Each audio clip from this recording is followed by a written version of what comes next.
So when an athlete walks into Nick Jarash Fitness, the one thing we want them to know is that this is a phenomenal community. We have the best coaching, we have the best technology, we have the programming that can help them succeed. So whether it's trying to get on JV for the first time, going to that next level on varsity, going from a second string to an all-state player, we have the tools, we have the programming and the coaching in order to take each individual to their next level.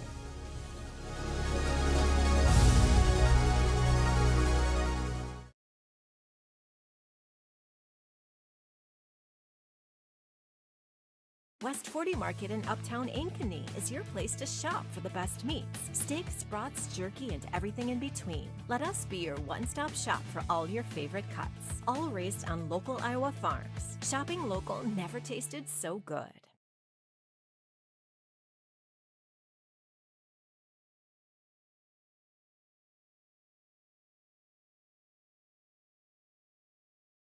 Everything we do is here to benefit the client. Every decision that's needed to be made, the first question you should ask is, does this benefit the client, and is this the best thing for the client? Our goal is to make a difference. We have the tools, resources, training, and leadership to make a difference in our agents' lives and their careers. And then they can then take that to make a difference in their clients' lives and ultimately make a difference in our communities. We are available basically 24/7 to make sure that our agents are getting the support they need to look like $1 million in front of their clients.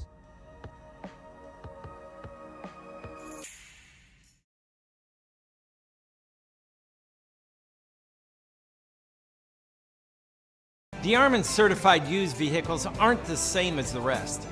Every DeArmond certified vehicle receives a 175-point inspection and comes with a 12-month, 12,000-mile bumper-to-bumper warranty, a 2-year, 100,000-mile powertrain warranty, and DeArmond Care.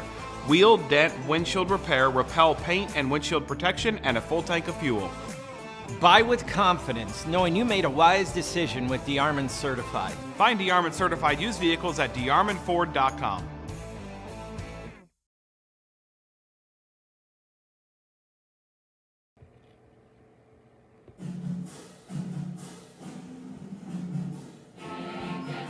Summer sports coverage on Centennial Digital is driven by Freedom Tire and brought to you by these generous local businesses: Lamberti Goki Lucci Law, Fiscus Jewelers, Rainbow of the Heartland, the all-new Prairie Trail Sports Complex, All-Star Concrete, the Zoom Room, Knockerball 118, Heart of Ankeny Animal Hospital, Cabaret Sports Bar and Grill, and Wendy Thompson, an affiliate of Humble Travel.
Summer sports coverage on Centennial Digital is driven by Freedom Tire and brought to you by these generous local businesses: Lamberti Goki Lucci Law, Keystone Home Inspections, Reed Plumbing, the Iowa Rush Soccer Club, 72 Degrees, your comfort company, the Sassy Flower Bakery, Alter Trading Corporation, West 40 Market, Nolte & Sons Lawn and Irrigation, Rod Brannon with Shelter Insurance, the New York Life offices of Josh Cowart, Dr. Brett Renzi and Health First Chiropractic, U.S. Cellular, the helpful smiles of Hy-Vee, Dr. Christy Semro with iMart Express, and Springer Floor Care.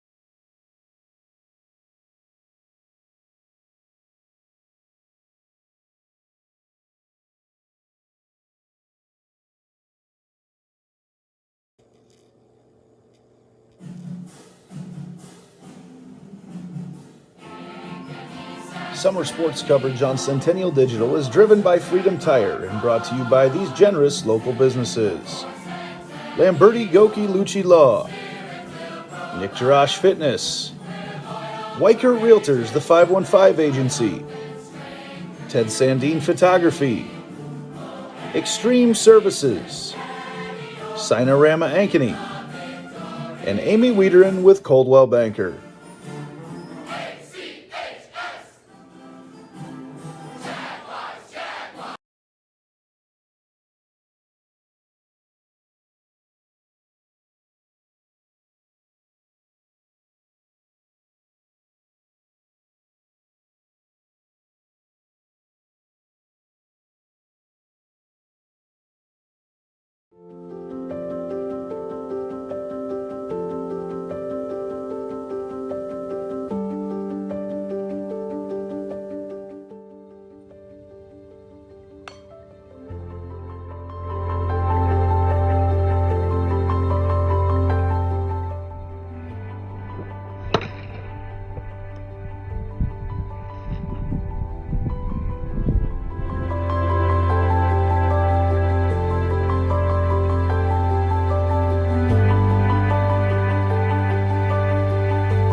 Summer sports coverage on Centennial Digital is driven by Freedom Tire and brought to you by these generous local businesses: Lamberti Goki Lucci Law, Fiscus Jewelers, Rainbow of the Heartland, the all-new Prairie Trail Sports Complex, All-Star Concrete, the Zoom Room, Knocker Ball 118, Heart of Ankeny Animal Hospital, Cabaret Sports Bar and Grill, and Wendy Thompson, an affiliate of Humble Travel.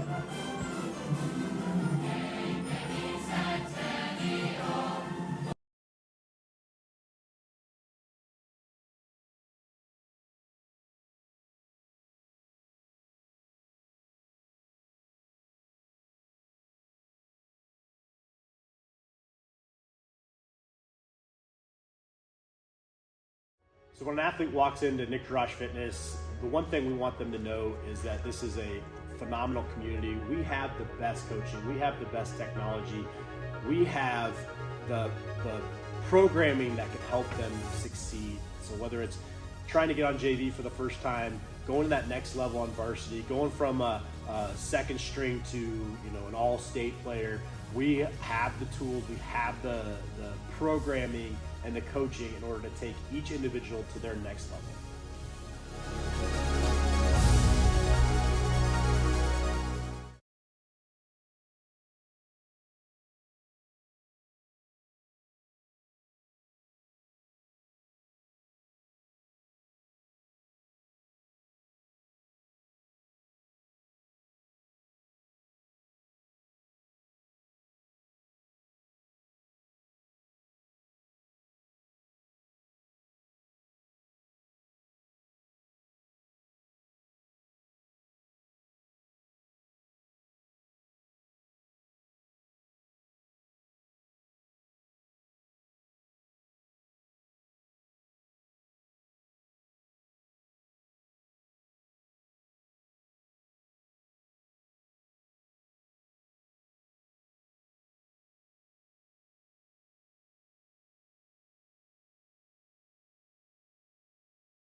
Well, good evening, baseball fans, and welcome to Centennial Digital here on CISN, driven by Freedom Tire.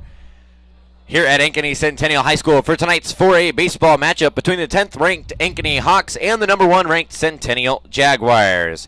My name's Cade Tomlinson along with Paul Yeager, and we're excited to be bringing you the action of tonight's game. Paul, welcome into the booth here tonight. Good to have you here, Cade. I mean, really, it's you having me, but it's good to be here.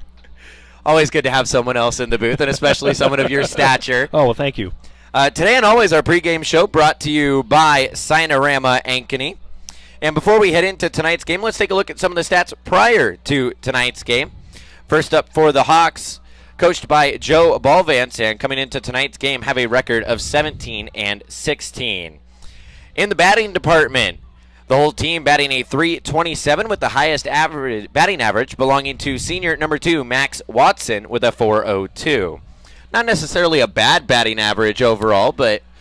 Well, when you're a team that's batting .500, it's you got to take your wins where you can, and this is a team, Ankeny's gotten the respect of the Coaches Association. Putting him in at number 10 in the coaches poll means, hey, you've been playing some tough competition, including the one you have tonight. Yeah.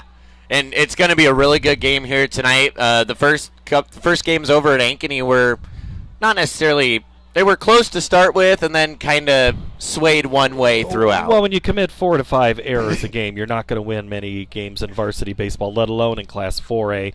And that's what bit the Hawks that night. In fact, defense has kind of been an issue for a lot of the games this season for them. Talking on the defensive side, the Hawks have committed 50 errors in total on the season so far. So definitely on the higher end of where you want to be on the season, being where we are. That's 50 extra outs that you've given up this season. That really taxes pitchers. That makes your bullpen. The only thing is you're getting a look at a lot of guys, but it's a lot of tired guys too. And I'm back on the baselines. The Hawks have attempted 68 stolen bases, been successful 58 times. So not a bad percentage there of successful 2 attempts. No, and it's a lot of teams like to put the ball, you talk about putting the ball in play, putting pressure on a defense. When you have some fast guys like Ben Sandvig, who I know you want to talk about here in the open, that's a guy that puts some speed and puts some pressure.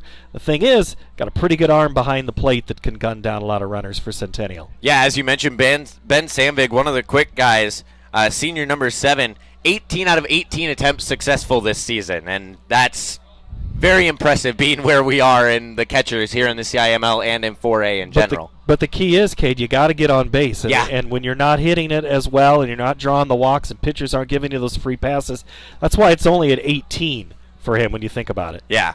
In total, the Hawks have scored 168 runs. And on the pitching end of the team has pitched 193 innings in total with a team ERA of 3.75.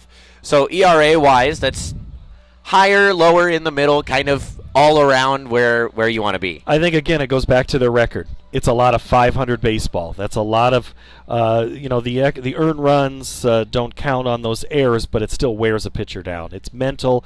Pitching is so much between the ears, and that's what they find out. Yeah. And now looking at the Jags side, coached by Mark High, coming into tonight's game, the Jags are 26-4 and ranked first in 4A. The team as a whole batting .341 with the highest batting average belonging to senior number 2, Nick Severson, with a .510. So don't typically see a over 500 batting average here in high school. Well, there's a reason Centennial's been at the top of the polls for the majority of the season. It's because of guys like Severson. One thing that always stands out to me about this Jaguar team is just how well they hit the ball. Put the ball in play, put the pressure on that defense, and Severson does a really good job. I mean, normally that second spot in the batting lineup isn't the one that has the .510 average. It's your leadoff or your third. But, hey, in that second spot, all of a sudden, get on base and let good things happen. And also on the batting side, looking at RBIs, the Jaguars have 179 runs batted in. Senior number 7, Damon Churchman, leads the way with 27. Well, when you get Severson on base and Easton Miller on base, it's kind of easy. And a lot of teams are not wanting to pitch to Joey Oki if they can help it. So Churchman does see a lot of strikes. Yeah, Oki, the future in Iowa, up at the university where state tournaments held, ironically. Mm-hmm. Just a couple of years, and then he'll be playing at that stadium full time. For now, yeah, depending on how the draft, what the draft comes calling next year, depends on who you want to talk to about what his future is. But yes, committed to the Hawkeyes, and you never know in college athletics anymore. Looking in the field, the Jags have committed 36 errors. So on the lower end of things here for the Jaguars in the error department, definitely had some tough times this year getting the ball in the glove and throughout and get it through the play. Again, kind of reminds me of you just have to do the fundamentals. Yeah. To have a chance to win, and that's what Centennial does. Looking on the base paths, 100 attempts and 86 successful steals for the Jaguars. That's honestly an incredible number. I mean, looking back at the Hawks side of it, you had the 68 and 58, and then you go to the Jags and it's 100 to 89 or 86. Again, get on base and run. Get an extra base, turn a single into a double into a triple. So I think, again, with these two teams that know each other as well as they do from basically birth to now, they know strengths and weaknesses, which makes this game all the more fun. Damon Churchman leads the way with stolen bases, 12 out of 14 attempts successful, and in total the team has scored 219 runs. On the ERA side of things with the pitching, a total team ERA of 1.60. I believe that is the best ERA in the state. It might be all right now, and it might be all. It for sure isn't 4A. It might be all classes. But again, we go back to some of the names that we've said. I mean, Joey Oki's just throwing BBs up there, and that helps bring. And he has a lot of innings, brings a lot of that team average. But Easton Pratt, who we'll see tonight, is another guy that throws the ball well. You just have a lot of good arms. 1 becomes 2 becomes 3. And there are some of the stats and players to watch as we get ready for the game here tonight, the rematch, Hawks and Jaguars. And I wanted to talk while we had you up here before we go back to commercial. Ankeny Activities Network joined our broadcasting family here with the Centennial Digital side of things. I know you got to host the Hawks-Jags first round over there on the Ankeny Activities Network. Think Centennial Digital, make it the Ankeny Activities Network. That is the goal that is happening, and it comes under the CISN network of distribution that I've been a part of for a number of years, and this is an opportunity to feature and focus on some of the Hawk side of things, and that's what the goal is. And just like the Centennial Digital side, I think we're working 2 streams tonight here on both sides of the complex. So summers, winters, falls, it gets kind of busy, and this is a chance to dial it up wherever you are around the world. And it adds another name onto the resume. That's true, too. Says, they're broadcasting the game tonight. Oh, okay, here we go. I guess I will go because I want to know what's happening. It's usually what they say when I'm doing the game. It's okay. All right, and with that, we are going to send it to commercial. Hawks-Jags coming up. You're watching Centennial Digital on CISN, driven by Freedom Tire. So when an athlete walks into Nick Drosh Fitness, the one thing we want them to know is that this is a phenomenal community. We have the best coaching. We have the best technology.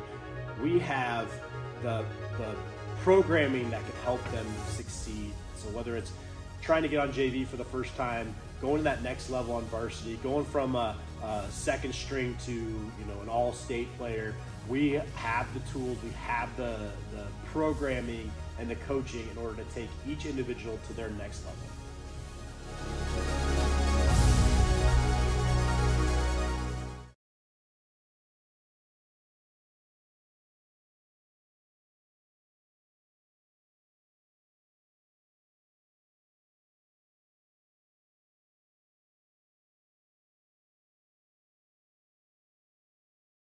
DeArmond certified used vehicles aren't the same as the rest. Every DeArmond certified vehicle receives a 175-point inspection and comes with a 12-month, 12,000-mile bumper-to-bumper warranty, a 2-year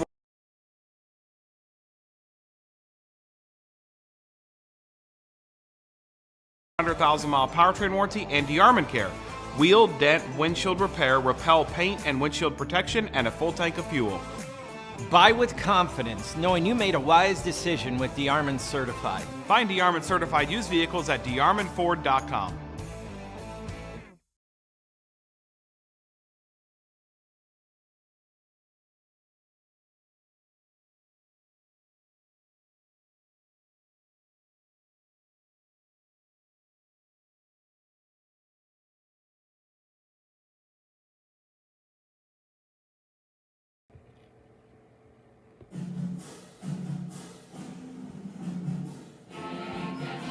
Summer sports coverage on Centennial Digital is driven by Freedom Tire and brought to you by these generous local businesses: Lamberti Goki Lucci Law, Fiscus Jewelers, Rainbow of the Heartland, the all-new Prairie Trail Sports Complex, All-Star Concrete, the Zoom Room, Knockerball 118, Heart of Ankeny Animal Hospital, Cabaret Sports Bar and Grill, and Wendy Thompson, an affiliate of Humble Travel.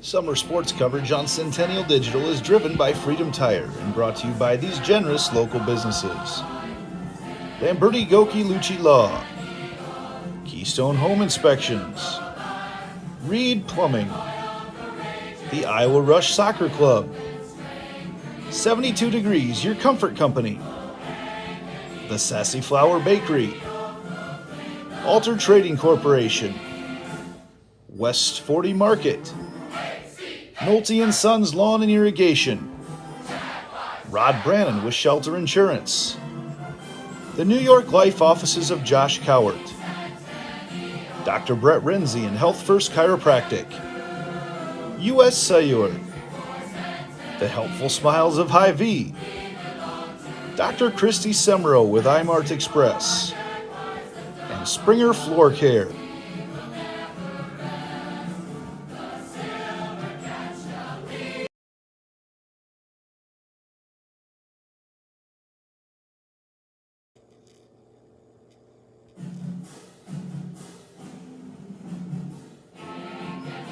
Summer sports coverage on Centennial Digital is driven by Freedom Tire and brought to you by these generous local businesses: Lamberti Goki Lucci Law, Nick Jarash Fitness, Weichert Realtors, the 515 Agency, Ted Sandine Photography, Extreme Services, Sinorama Ankeny, and Amy Wiederin with Coldwell Banker.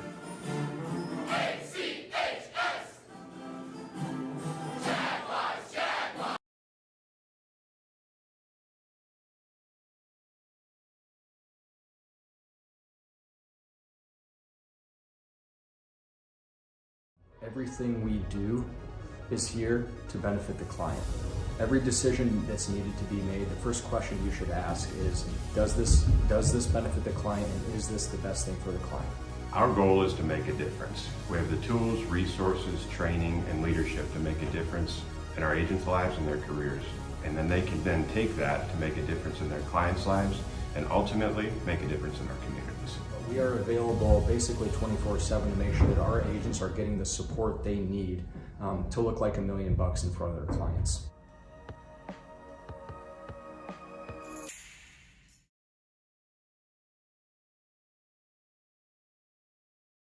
West 40 Market in Uptown Ankeny is your place to shop for the best meats, steaks, brats, jerky, and everything in between. Let us be your one-stop shop for all your favorite cuts, all raised on local Iowa farms. Shopping local never tasted so good.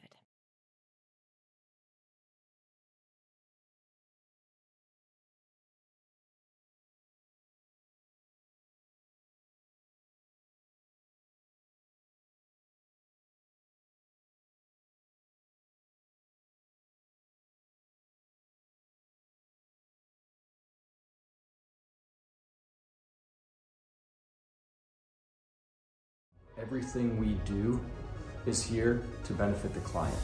Every decision that's needed to be made, the first question you should ask is, does this benefit the client, and is this the best thing for the client? Our goal is to make a difference. We have the tools, resources, training, and leadership to make a difference in our agents' lives and their careers.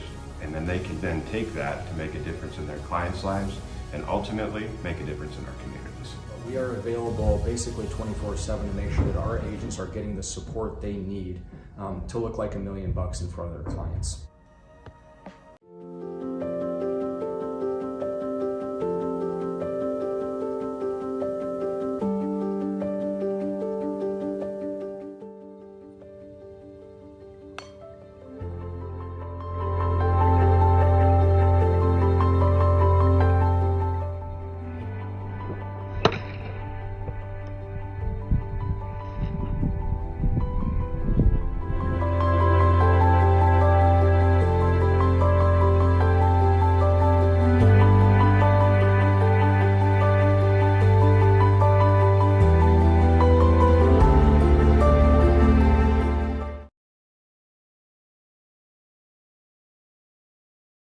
when an athlete walks into Nick Garage Fitness, the one thing we want them to know is that this is a phenomenal community. We have the best coaching. We have the best technology. We have the programming that can help them succeed. So whether it's trying to get on JV for the first time, going to that next level on varsity, going from a second string to an all-state player, we have the tools, we have the programming and the coaching in order to take each individual to their next level.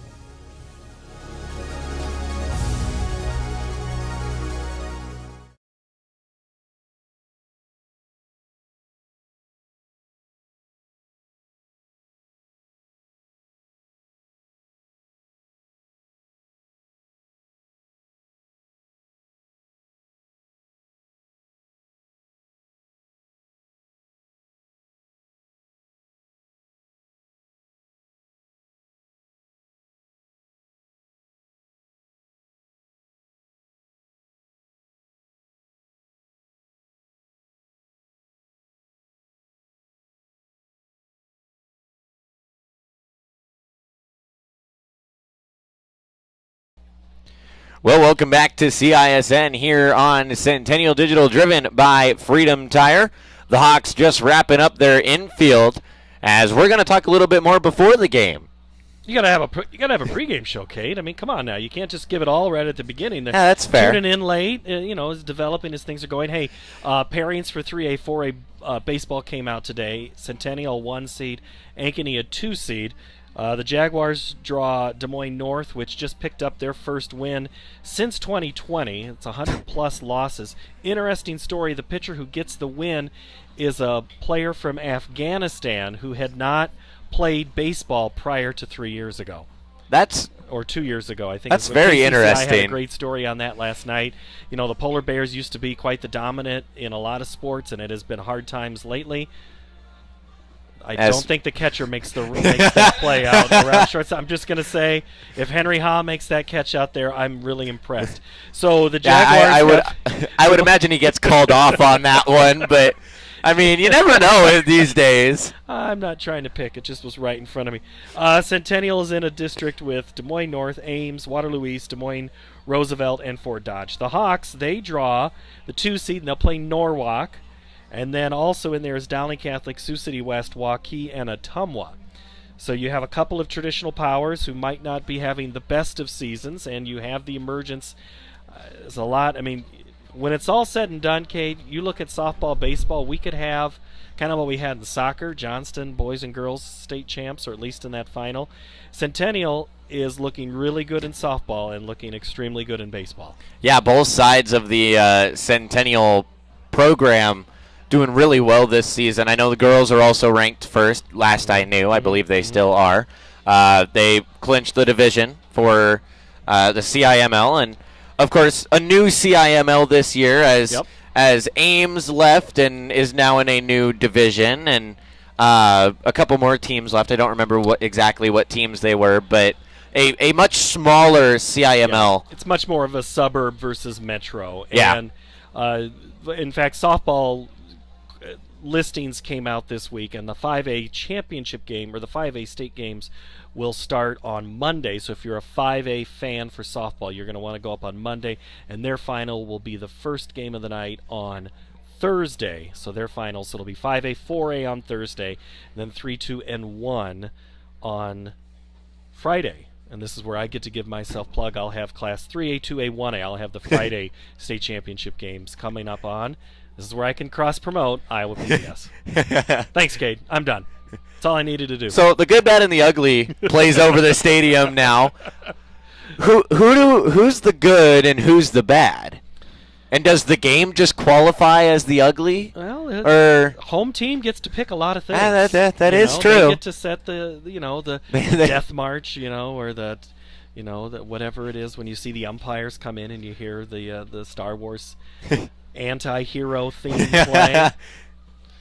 These are two guys that know each other extremely well. Mark High and Joe Balvance have been on staffs together. They've coached. They've worked youth programs together, youth training things, and kind of we mentioned to Kate. I mean, these are guys. You and I were looking at the rosters. It's fun to go and check off.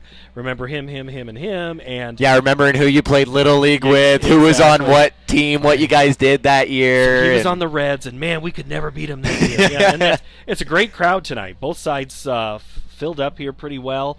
As you take a look at both left and right, underneath where we're at, a lot of Hawk fans have made the 2-mile drive north, 3-mile drive north. So the good, the bad, the ugly. Okay. I think you have to go the good is the home team, and the ugly is the visitor, right? I mean, yeah, if you're going off of colors, the home team wearing whites, and then the away team wears the darker colors, as the Hawks are wearing grays, not necessarily a dark color, but the away color for today's game.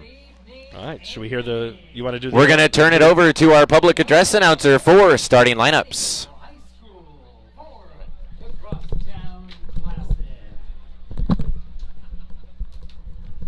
The visitors tonight come from the south side of town. They are the Ankeny Hawks. And the Northsiders, your Centennial Jaguars.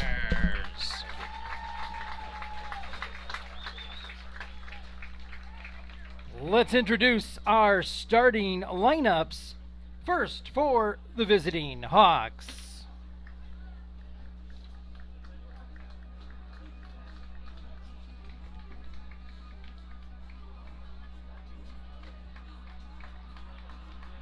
Leading off at second base, number 7, Ben Sandvig. Batting second and catching, number 2, Max Watson. Hitting third, he plays third, number 3, Carson Egan. Batting fourth, number 29, the shortstop, Kinnick Voss.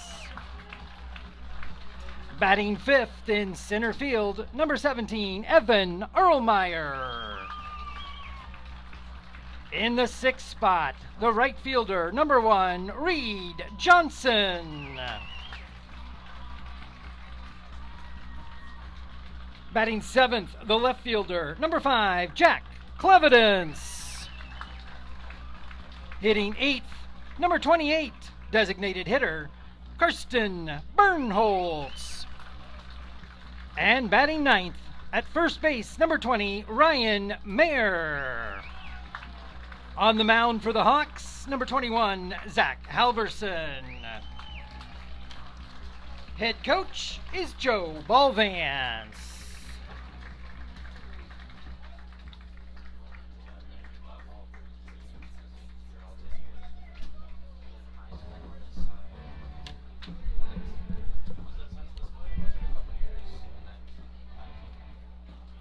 And now, the starting lineup for your Centennial Jaguars.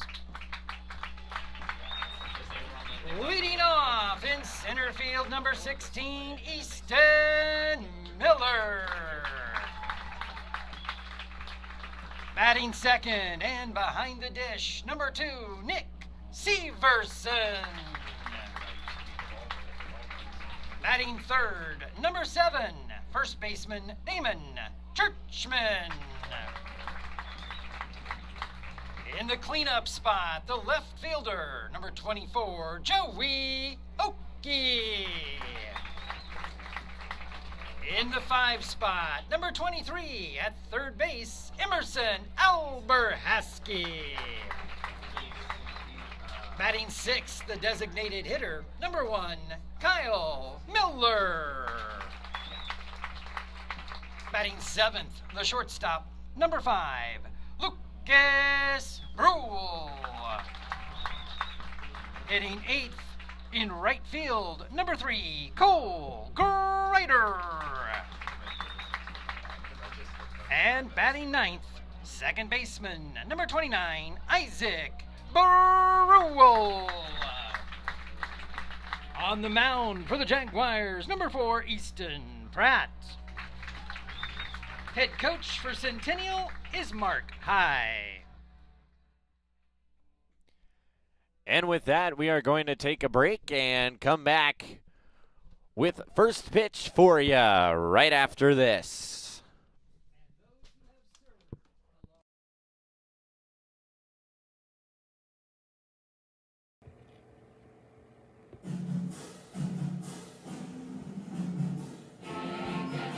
Summer sports coverage on Centennial Digital is driven by Freedom Tire and brought to you by these generous local businesses: Lamberti Goki Lucci Law, Fiscus Jewelers, Rainbow of the Heartland, the all-new Prairie Trail Sports Complex, All-Star Concrete, the Zoom Room, Knocker Ball 118, Heart of Ankeny Animal Hospital, Cabaret Sports Bar and Grill, and Wendy Thompson, an affiliate of Humble Travel.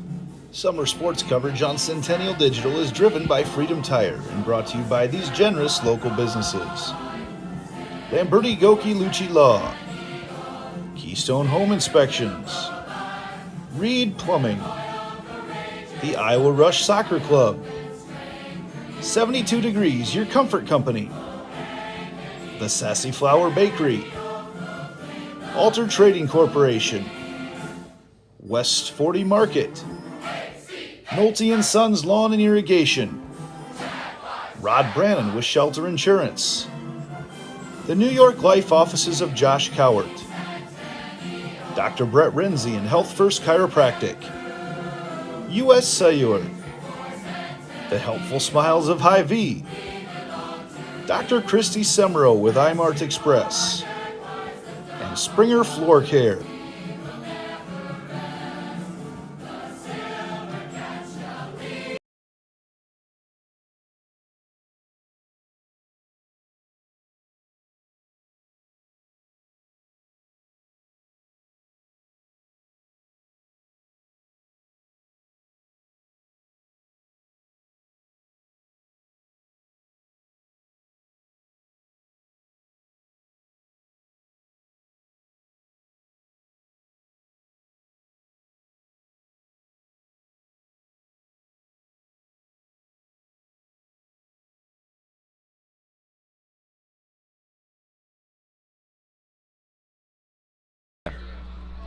Well, welcome back to the ballpark as we get ready for first pitch. Easton Pratt takes the bump for the Jaguars, and Nick Severson settles down behind the dish.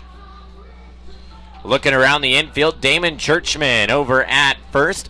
Isaac Bruhl in the 4 spot, also known as second base, and looking over to the oddly numbered 6 spot, out of order, is Lucas Bruhl. Settles down at shortstop. Then Emerson Alberhaski over at third. Into the outfield, Joey Oki in left.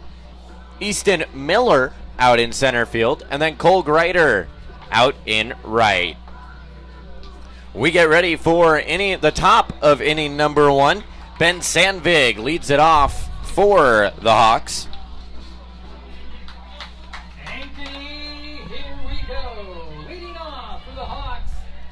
Sandvig, a .267 batter on the year so far.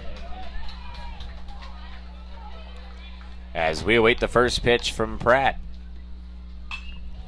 Going to be sent down the first base side and fair.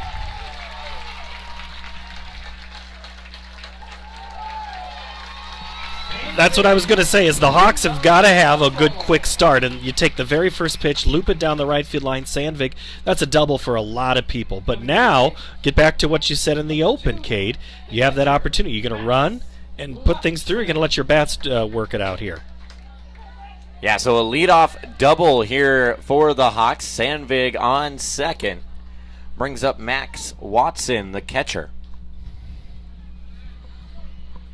Watson leads the team in batting average. As I mentioned earlier, a .402 batting average.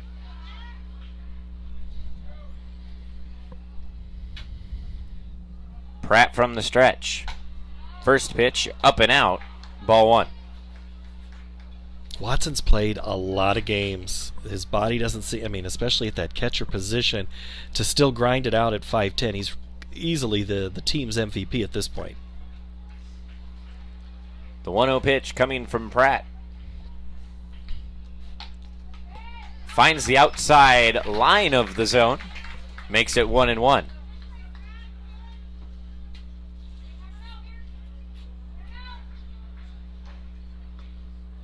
So the Jaguars, a couple of emotional series these last couple of days. Split it with Johnston earlier this week, and then just last night, a emotional loss against DCG. Definitely not what you want to see, but DCG also played a very good strategy. They threw a slow pitcher to start, which at the varsity level you don't typically see, and then switch it up to a couple faster pitchers throughout the night. 2 on the count, foul tip, makes it foul 2, or 2-2, not foul 2. You get this time of the year, and every game, now that the seedings is set, it's all about keeping your team sharp, and you have to be able to play on consecutive nights with good momentum. Yeah, momentum and consistency. Coach High talked about that earlier this year at the very start as Watson sends that one down the third baseline and foul.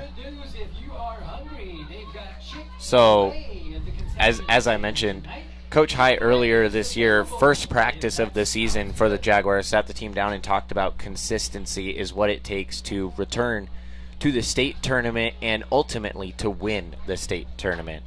It takes consistency in the field, at the plate, and just all around. You gotta practice how you want to play, as most people would say. Most coaches will tell you that from the very beginning. Is you have to be able to do it when the lights are turned brightest. And as we flip to late June, almost July, the lights do get hot, just like the temperature.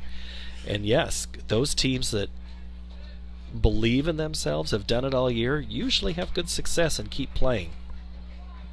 So 3-2 now to Watson. Pickoff attempt.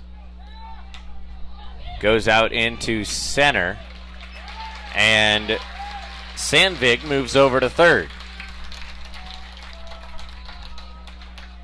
Pratt hadn't really looked back at Sandvig too much more than just a courtesy look, and that time they actually kind of had a little bit of a pickoff play going on. Now, I don't know if that's something that was called by Severson to look back, if they just felt Sandvig had an extra step, but man, pace of this game after the first pitch has really slowed down in this at-bat to Watson.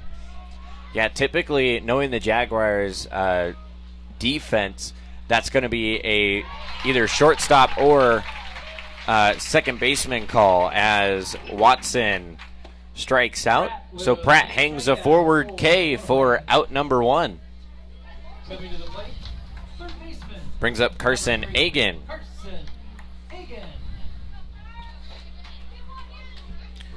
The Hawks' third baseman here tonight.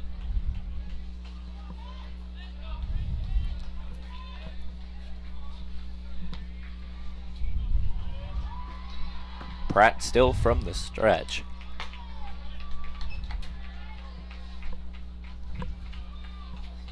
Sometimes you'll see a pitcher with a runner on third go back to the windup, but Pratt sticks with the stretch here.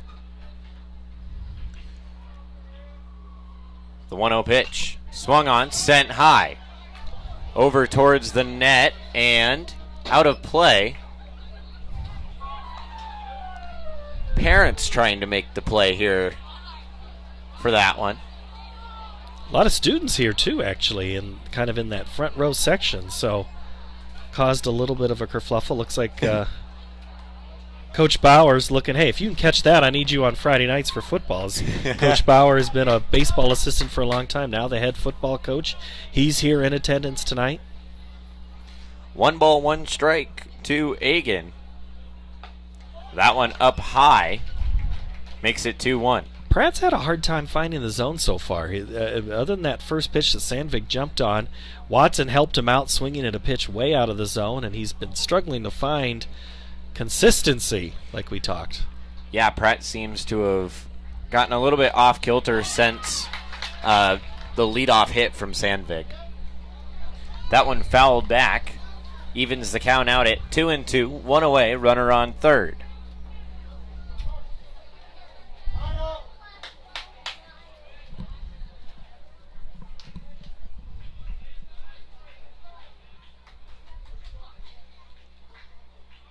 The 2-2 pitch from Pratt. Swung on, fouled back once again.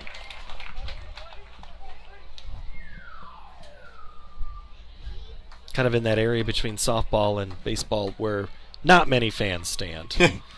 How many times have you seen one come onto the other over here? It's pretty easy to do. Yeah, I was talking with Andy, and he was saying one of the nights when Joey Oki was pitching, they were just peppering balls over on the softball field. And I'm like, oh, sorry for the delays. I mean, that one out to center. Easton Miller tracks it down for out number 2, but Sandvik going to tag up and come across the plate. On the board with a sac fly. 2 down. So a sac fly hangs a 1 on the board for the Hawks. And the shortstop, number 29, Kenneth Voss.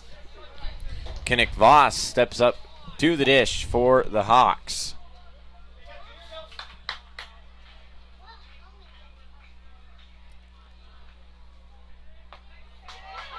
Pratt finds the strike zone, makes it 0-1.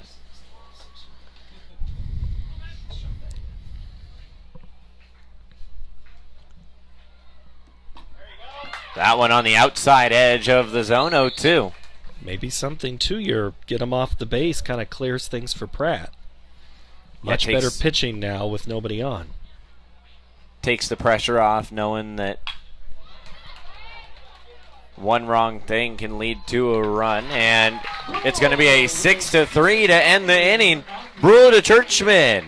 We're going to take a break and be right back. It's 1-0 Hawks as we head to the bottom of the first. You're watching Centennial Digital on CISN, driven by Freedom. DeArmond certified used vehicles aren't the same as the rest. Every DeArmond certified vehicle receives a 175-point inspection and comes with a 12-month, 12,000-mile bumper-to-bumper warranty, a 2-year, 100,000-mile powertrain warranty, and DeArmond Care. Wheel, dent, windshield repair, repel paint and windshield protection, and a full tank of fuel. Buy with confidence, knowing you made a wise decision with DeArmond Certified. Find DeArmond certified used vehicles at DeArmondFord.com.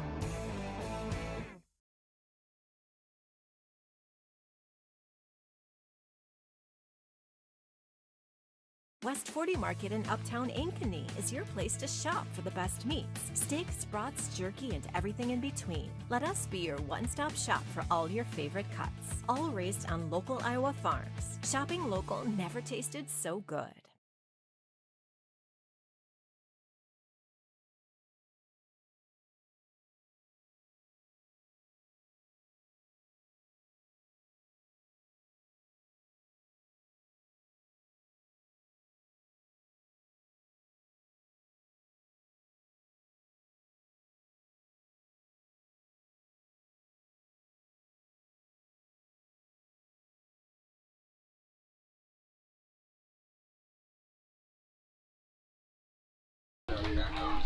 Welcome back to the ballpark here at Ankeny Centennial. As the leadoff hitter, Easton Miller, steps up to the dish. 338 batting average on the season so far for Miller.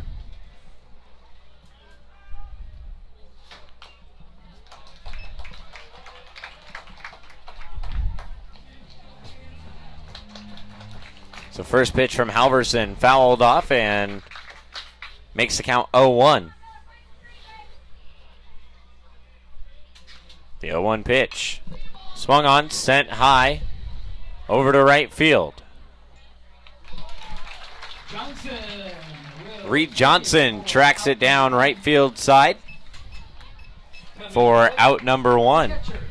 Number 2, Nick Severson. So now the catcher hitting in the 2 spot.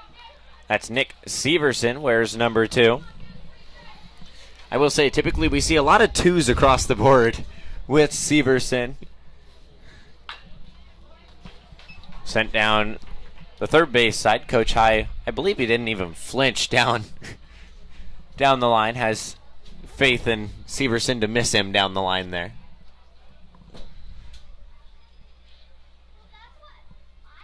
A 1 pitch outside.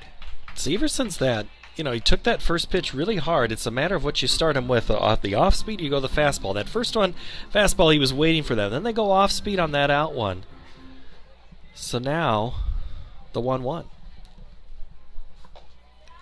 Severson takes down low. 2-1 now the count.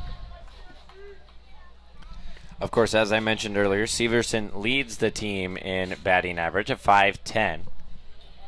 2-1 pitch swung on. Looked to me that if he would have left that one alone, it would have been outside the strike zone and called a ball. Low in the dirt. In fact, Watson actually wiped the ball off of all the dirt that was on it.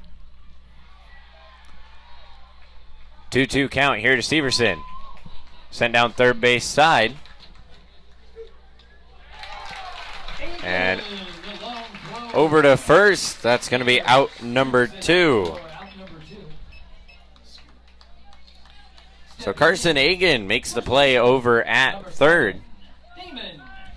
Damon Churchman now steps up to the box here for the Jaguars. 105 at-bats here for Damon Churchman this season.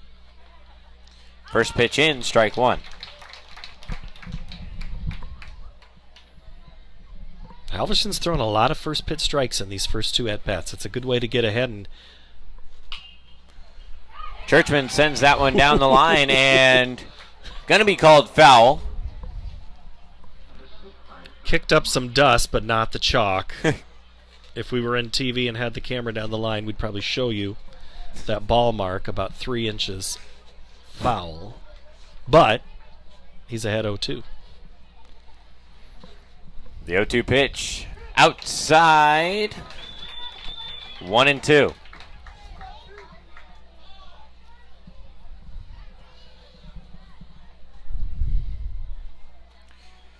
Churchman, a fairly good on-base percentage, a .441, looking to charge over to first, and out number 3 is going to be Voss to Mayer. So score remains the same, 1-0. We head to the top of the second. You're watching Centennial Digital on CISN, driven by Freedom. So when an athlete walks into Nick Drosh Fitness, the one thing we want them to know is that this is a phenomenal community. We have the best coaching. We have the best technology. We have the programming that can help them succeed. So whether it's trying to get on JV for the first time, going to that next level on varsity, going from a second string to an all-state player, we have the tools, we have the programming and the coaching in order to take each individual to their next level.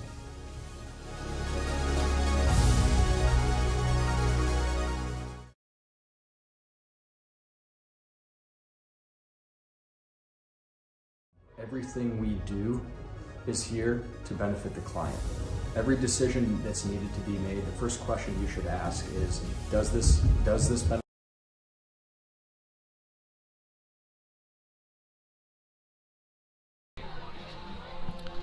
Hawks come to bat here in their half of the second with a 1-0 lead. Ankeny and Centennial on the north side tonight. Due up for the Hawks. It'll be Evan Erlmeyer, Reed Johnson, and Jack Clevidence. If anybody gets on, it'll be Karsten Bernholtz. In the first, Sandvig with the double down the right field line scored on a E1 and then a sac fly to center, and that's how we stand 1-0. Pretty good first inning for both pitchers. As Easton Pratt goes to work, Erlmeyer steps in from the left side here with his team up 1-0 on this beautiful night for Crosstown Baseball. The pitch from Pratt. Swung on, put in play towards short. With it is Brule over to first for the out to Churchman. Squeezes it, and there's one away. Churchman, and that is one away. Now batting, right fielder, number 1, Reed Johnson. Johnson in the top half of the, or at least the defensive side of things, made a play in right, kind of battling that right field sun. A little hazy here tonight. Lights on, the first pitch to him. Catches enough of the black for strike number 1. Defense for Centennial plays just a little bit to the left. That next pitch is in the dirt for a ball. Evens the count up, 1 ball, 1 strike, 1 out here in the top of the second. And you got to mention number 1 is at bat. So a lot of ones on the board. A lot of ones Ankeny on the board, and that 1 gets away. It'll be ball 2 by Nick Severson. I can play your game if you want. That's no problem for me.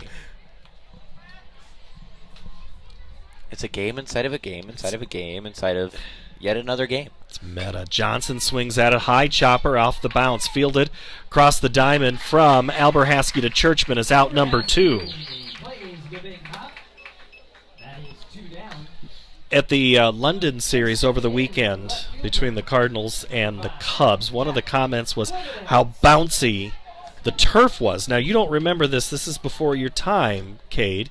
But it used to be a lot of the AstroTurf in the majors had that bounce. Kansas City, St. Louis had that incredible bounce, and it looked very familiar as that first pitch is in there for a ball. So balls were bouncing 3 times higher than they normally would on a turf field, let alone a grass turf, let alone a field turf that, say, you have in Tampa or something like that. The 1-0 on the way to Clevidence is in there for a called strike. Evens it up at a ball and a strike here with 2 outs.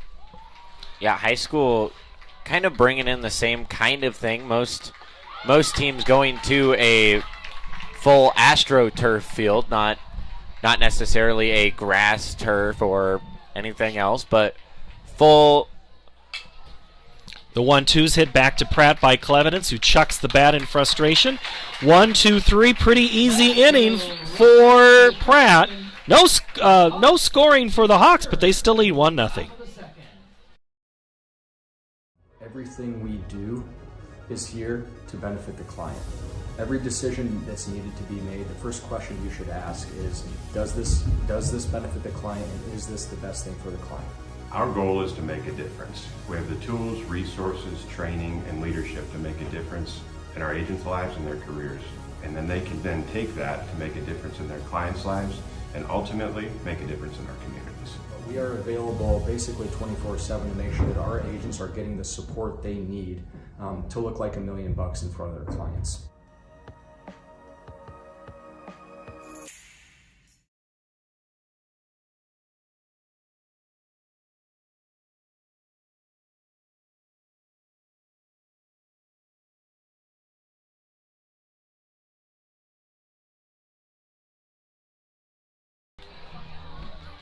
Hawks go quietly in their half of the second. Due up for the Jags here. It'll be Joey Oakey, Kyle Miller, and Lucas Brule if anybody gets on.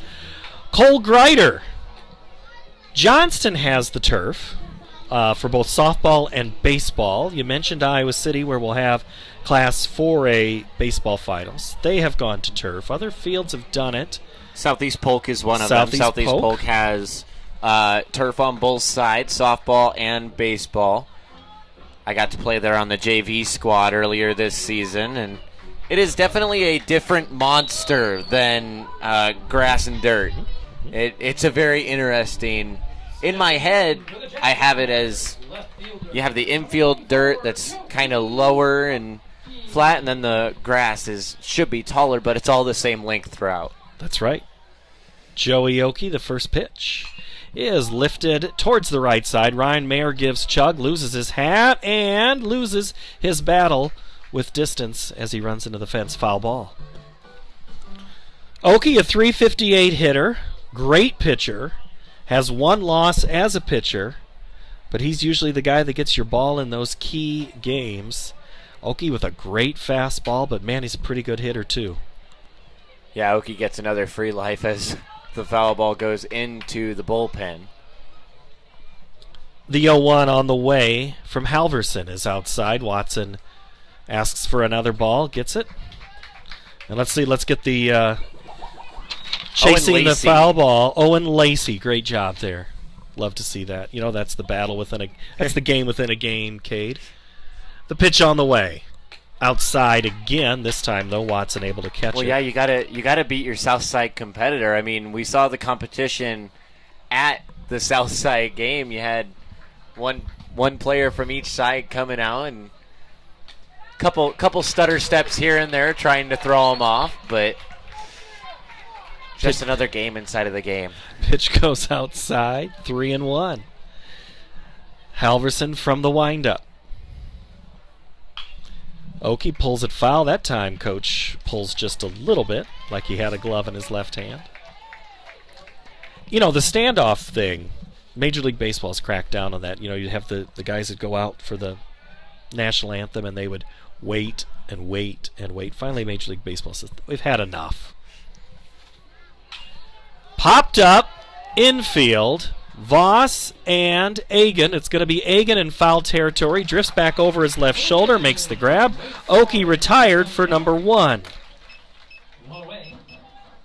He'll bring up the third baseman, number 23, Emerson Alberhaski.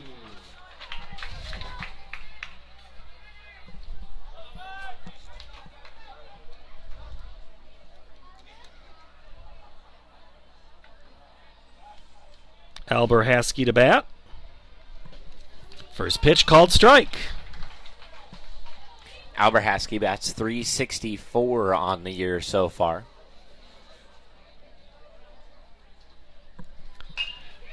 Hit towards Kinnick Voss at short. On 2 hops across the diamond to Mayer, and there's 2 away for the Jags.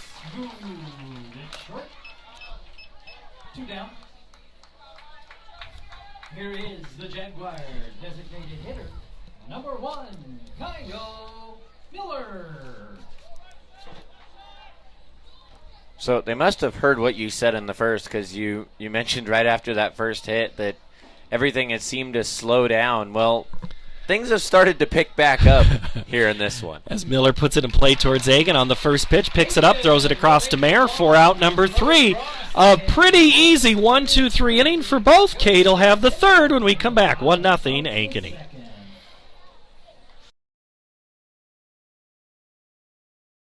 DeArmond certified used vehicles aren't the same as the rest. Every DeArmond certified vehicle receives a 175-point inspection and comes with a 12-month, 12,000-mile bumper-to-bumper warranty, a 2-year, 100,000-mile powertrain warranty, and DeArmond Care. Wheel, dent, windshield repair, repel paint and windshield protection, and a full tank of fuel. Buy with confidence, knowing you made a wise decision with DeArmond certified. Find DeArmond certified used vehicles at DeArmondFord.com.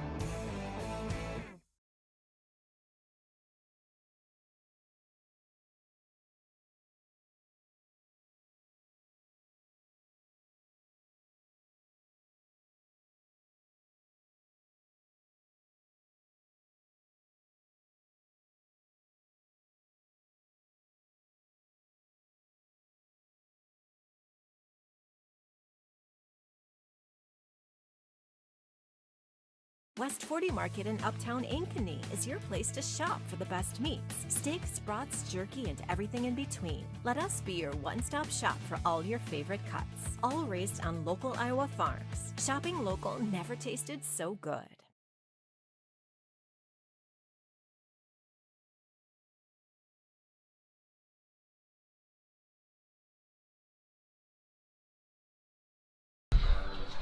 Well, welcome back to the ballpark as we enter the top of the third. For the Hawks, designated hitter, number 28, Karsten Bernholz. Karsten Bernholtz steps up to the dish for the Hawks. The 0-0 pitch just misses the zone, 1-0. I will say that pitch definitely didn't miss by much, as we are just 46, well, roughly 46 We started minutes. at 7:21. That's what I was going to look when you were talking about the speed of the game. I wanted to put a bow on that one. Brule going to take care of that one over to Churchman. A little high throw, but Churchman gets the stretch for out number 1. Swinging at strikes, pitchers throwing strikes, 3-4 pitches at most. Number 20, Ryan. Yeah, coach always happy with a ground ball like that to be able to get the out. That's what makes that, in this, who would have thought, maybe all the offense we see tonight is that very first pitch of the game. Ryan Mayer now the batter for the Hawks.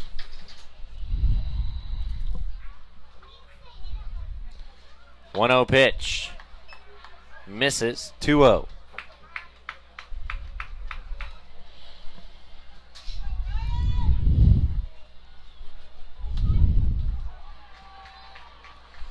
The 2-0 pitch finds the bottom corner of the zone, makes it 2-1. Mayer, center on the football team, plays first for baseball, played basketball. So, you start thinking about these seniors here. This is it. That's the unique thing about baseball and softball in Iowa. You get to June and July, you've graduated, you've had the party, you've hopefully sent the thank you notes. Now you're like, these are my last few days of doing something wearing that uniform. And another play, Lucas Brule, Damon Churchman. So 2 away for the Hawks. Brings up the top of the order, Ben Sandvig. Had the double down the left field line in the first. Pratt's retired 8 straight since that opening pitch to Sandvig. First pitch in, strike 1.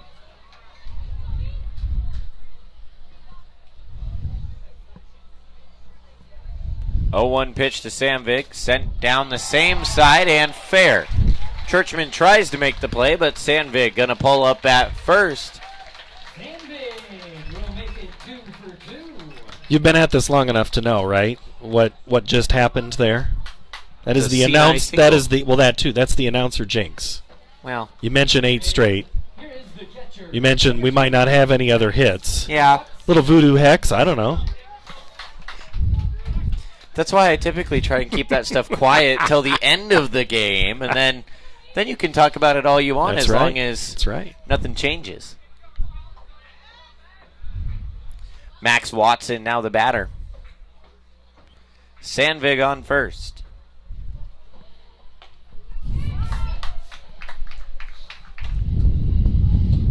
So Sandvig, not the conventional secondary that I'm used to. He kind of takes a running start at the secondary. First pitch was in for a strike, makes it 0-1. Sandvig goes. Severson throws down. And it gets through. And the streak is continued, right? 19 of 19? Yeah. Back to what you mentioned in the open.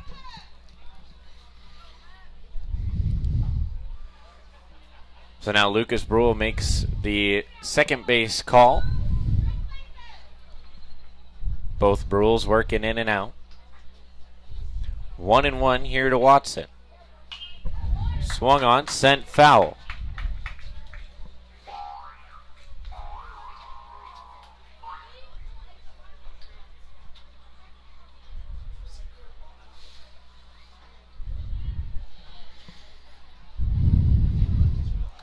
So 1-2 now, the count here to Watson.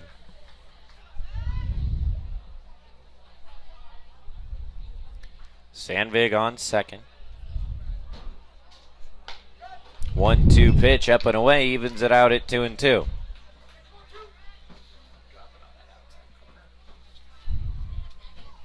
Lucas making some signs back to Severson there. Let's see if they have a little pickoff play called up, but Sandvig very, very close to the bag.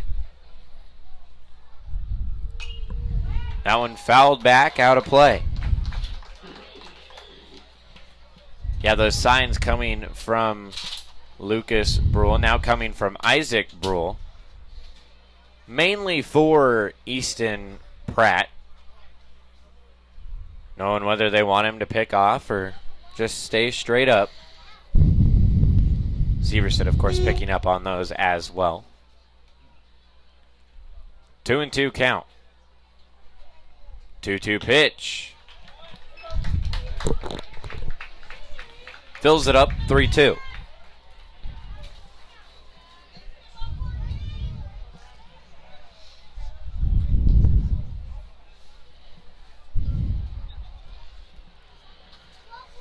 Three-two count here to Watson.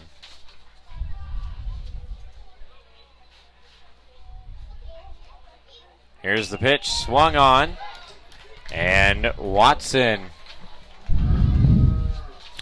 staying alive in the batter's box, keeping it a 3-2 count. Pratt much more deliberate when there's a runner on base. It really slows that game down. That's when you can get into trouble sometimes if you get rushed in this situation. So Pratt trying to take control with the guy who has the ball. 107 at-bats for Watson. Down to the 6th spot, over to Churchman, and that's out number 3.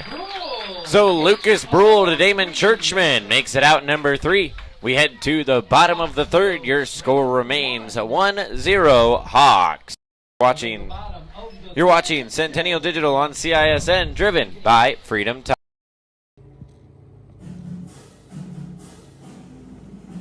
Summer sports coverage on Centennial Digital is driven by Freedom Tire and brought to you by these generous local businesses: Lamberti Goki Lucci Law, Keystone Home Inspections, Reed Plumbing, the Iowa Rush Soccer Club, 72 Degrees, your comfort company, the Sassy Flower Bakery, Alter Trading Corporation, West 40 Market, Nolte & Sons Lawn and Irrigation, Rod Brannon with Shelter Insurance, the New York Life Offices of Josh Cowart, Dr. Brett Renzi and Health First Chiropractic, U.S. Cellular, the Helpful Smiles of Hy-Vee, Dr. Christy Semro with iMart Express, and Springer Floor Care.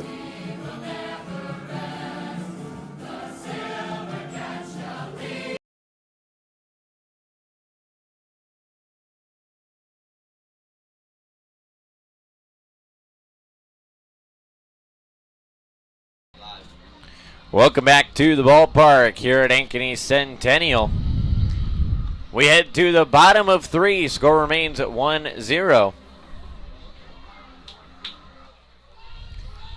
Due up here for the Jaguars: Lucas Brule, Cole Greider, and Isaac Brule, your first 3. Then we head back to the top of the order with Easton Miller. So Lucas Brule up to bat. I will say the Brule brothers in general are what I believe to be the quickest kids on the team. As Brule takes first pitch outside, but inside the zone makes it 0-1. You could also argue maybe the most athletic, most sports involved. That one misses outside, 1-1.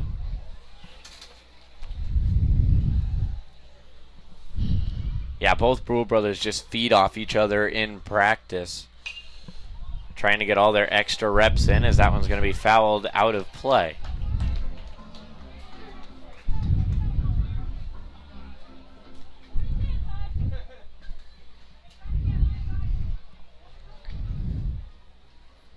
So 1-2 count here to Lucas Brule. Swung on, fouled back to the net, makes it 1-2 yet again. I had heard about the netting up here and the change. That is a major improvement over what used to be here, both baseball and softball, I have to admit. Yes, it is very nice, because you don't have the big metal poles in the middle of the fencing, as Brule sends that one down first base side and foul. Kate, you're underselling it. 52 poles is what you had to look through before. Yeah, I mean, well, because you had the stadium built, and then a storm comes through, and they reinforced things because the fences had blown over, and so, or at least bent on some of them, and so they had double what you would normally have. It was not a clean view. I think you would sell them obstructed view seats. So Lucas Brule going to be hit by the pitch.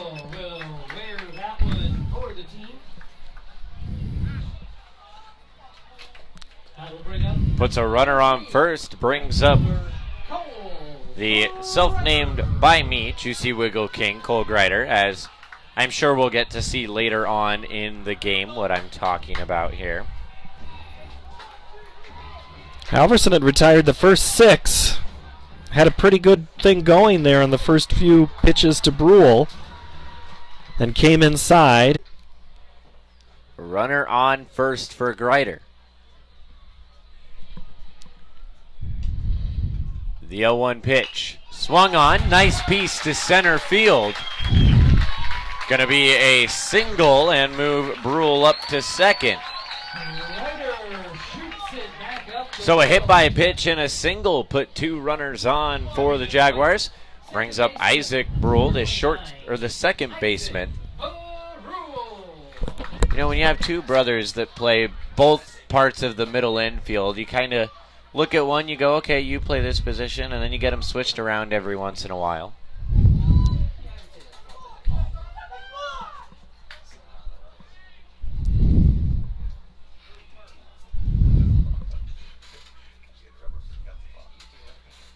The 0-0 pitch. Bunt shown.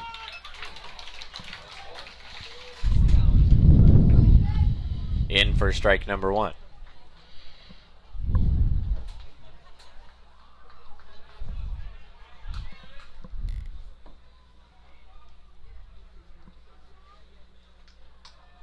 The 0-1 pitch coming to Isaac.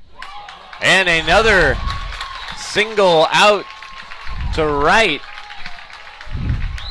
Fills up the bases, and we head to the top of the order.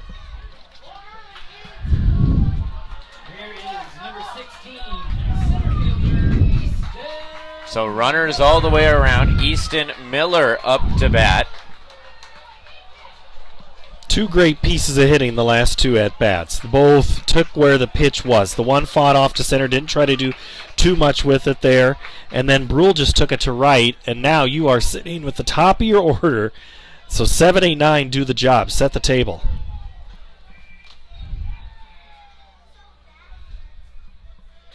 First pitch outside.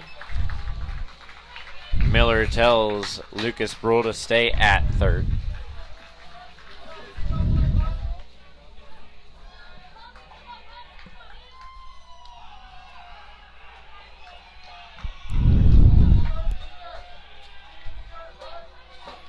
The 1-0 pitch.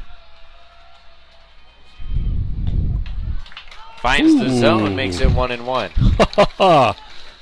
Boy, that might have been a gift right there.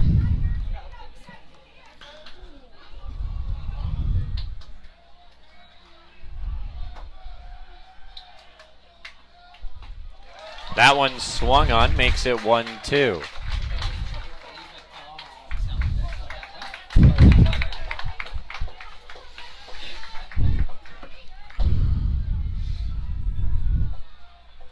One, 2 the count here to Easton Miller. That one popped up, sent foul, and out of play.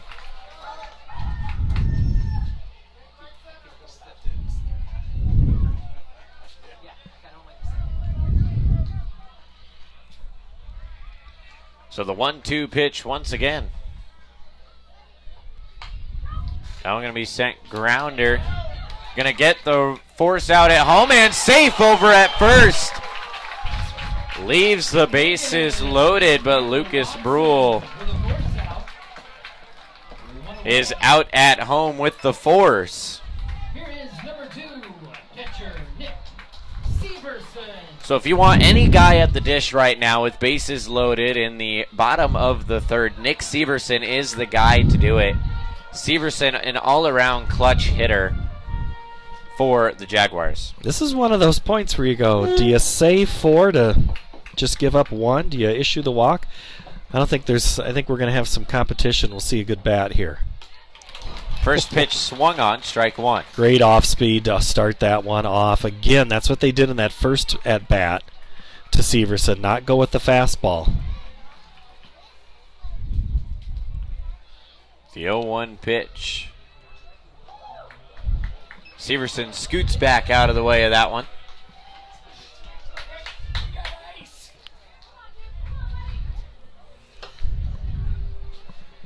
Zach Halverson, the pitcher here for the Hawks.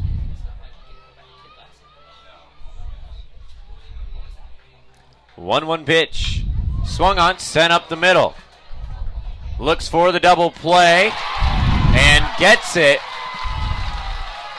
So another 0 hung up on the board as it's a 6-4-3 double play. We head to the top of the 4th. Your score remains 1-0 Hawks. Paul's got it as we head into the 4th. You're watching Centennial Digital on CISN, driven by Freedom Tire.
West 40 Market in Uptown Ankeny is your place to shop for the best meats, steaks, brats.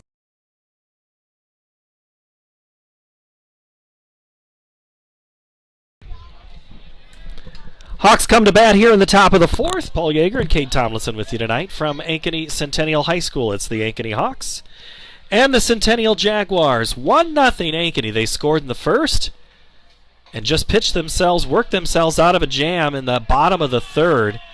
The Jaguars had the bases loaded, nobody out, and had a ground out to 3rd and then a double play to end the inning.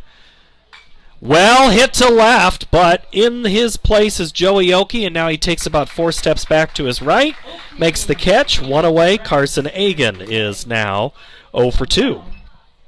Brings up the shortstop, number 29, Kenneth Voss, who smothered the play back in the bottom of the 3rd to start that double play before he flipped it over to Sandvig, now bats back in the 1st. Voss grounded out to short, swings at the first pitch, out of the zone. He's now behind 0-1. Voss to bat now. Evan Erlmeyer on deck, his fellow sophomore. Reed Johnson in the hole. Easton Pratt goes to work here in the top of the 4th. Pretty good game. Next pitch is low. Evens up the count at a ball and a strike. Oki, Miller, and Greider in the outfield, left to right. Alberhaski at 3rd, Lucas Brule at short. At 2nd, Isaac Brule, and Damon Churchman at 1st. Nick Severson is behind the plate with Easton Pratt on the mound. Jaguars in their home white jerseys with the black pinstripes. Jaguars in cursive font on the front of the jerseys, and the pitch from Pratt is swung on and lifted. Foul and out of play towards softball back on our right side.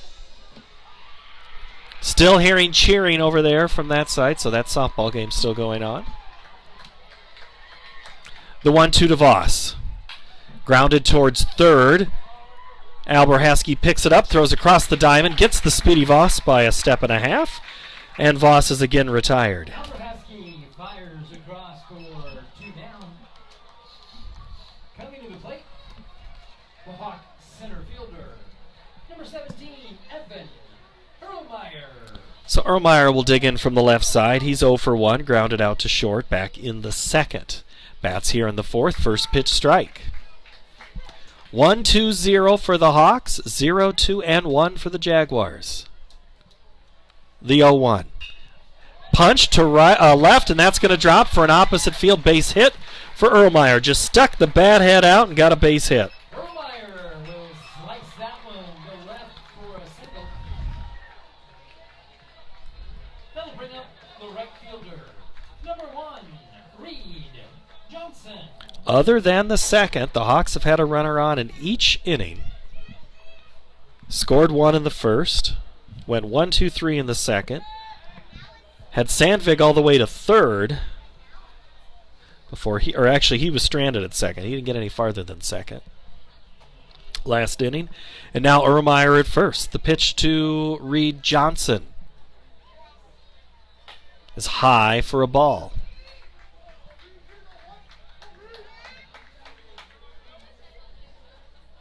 Easton Pratt from the stretch slows it down just a little bit more here when he has a runner on, as we talked about earlier. Looks in, head down, shakes up and down, and delivers.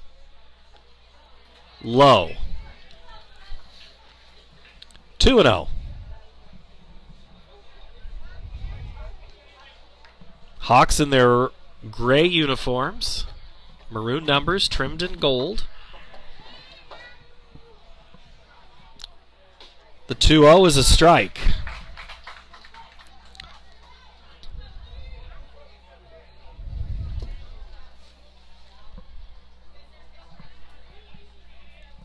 Pratt looks over at Ermeyer, throws back over. Ermeyer, pretty speedy in his own right.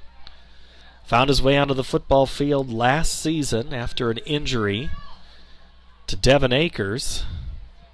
Ermeyer took the advantage, and now baseball he's been playing a lot, almost every game this season. Fouled back into the netting here, and the count evens up at 2 balls and 2 strikes.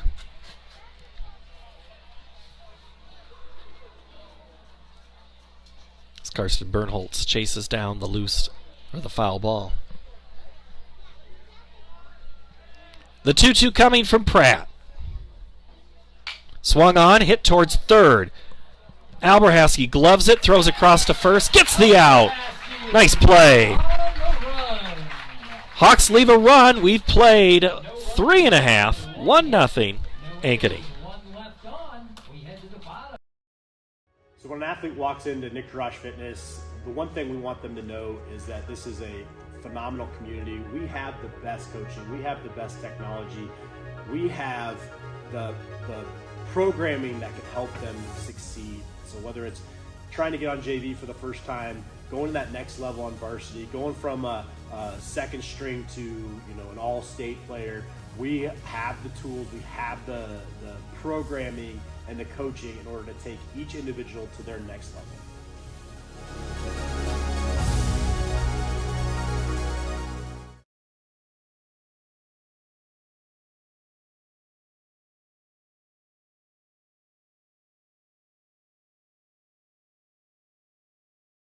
West 40 Market in Uptown Ankeny is your place to shop for the best meats, steaks, brats, jerky, and everything in between. Let us be your one-stop shop for all your favorite cuts, all raised on local Iowa farms. Shopping local never tasted so good.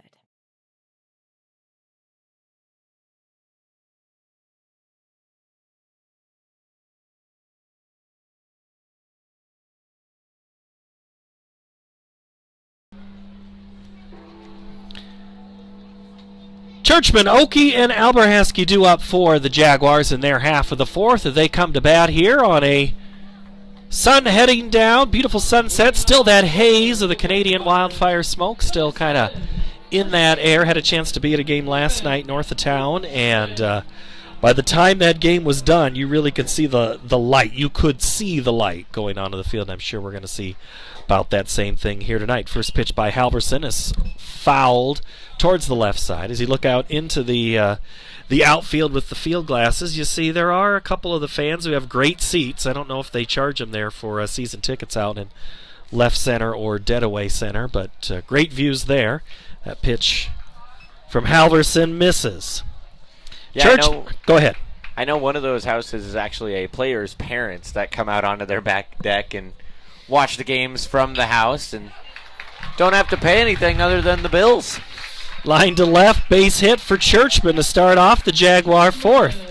As Clevidence picks it up, throws it back in, so it'll be Joey Oki. And of course, as you mentioned earlier, in the pregame show, Okie not necessarily a player most pitchers want to actually give pitches to. Well, when Okie batted back in the second, he popped up into foul territory to Agan, and he bats here in the fourth. First pitch ripped towards Voss, diving off his glove into left field, and that's going to be a base hit.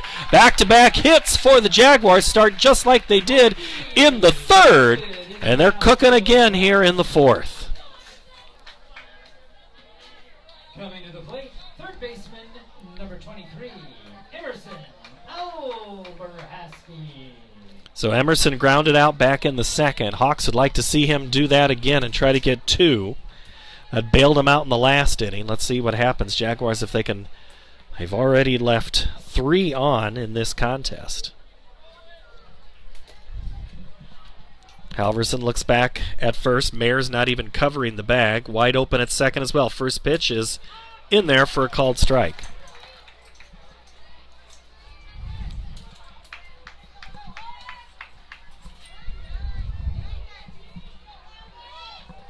Infield in at the corners. Middle infield back. Curveball hit.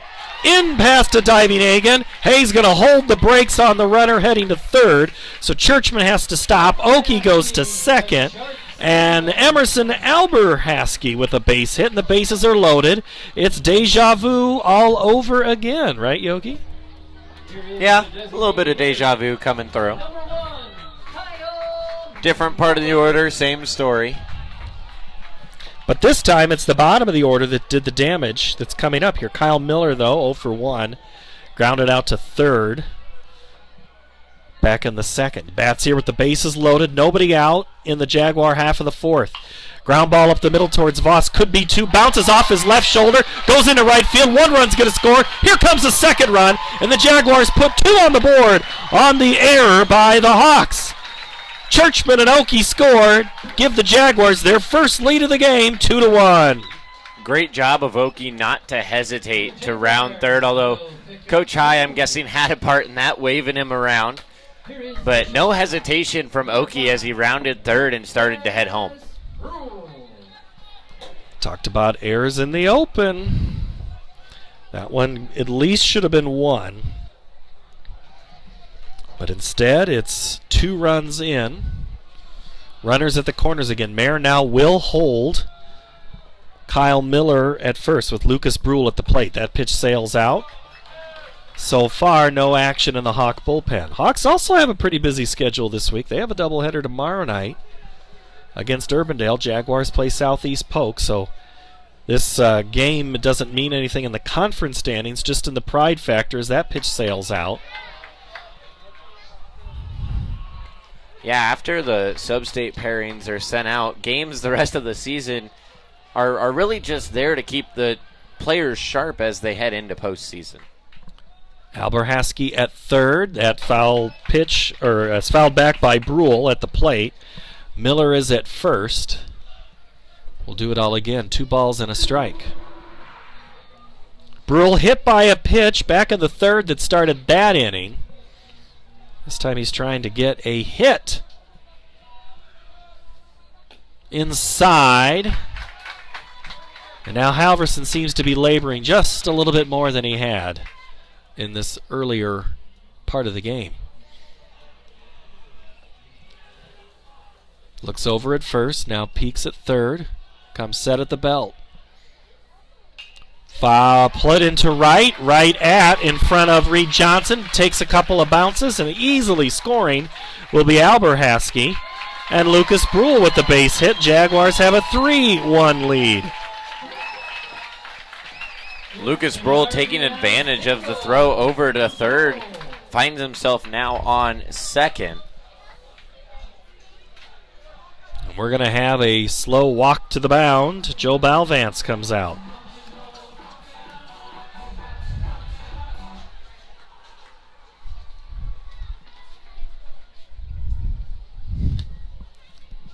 Guys, look, we dodged the bullet the last time. Now we have to do it again.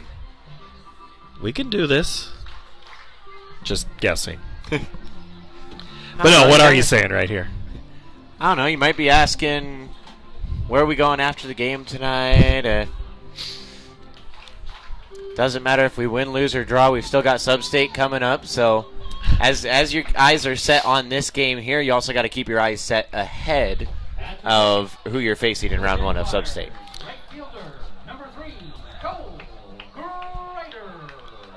Grider had a single back in the third, gets to bat here in the fourth. His team up 3-1. Already 3 Jaguars have scored. They've got 2 on with nobody out. The pitch. Low.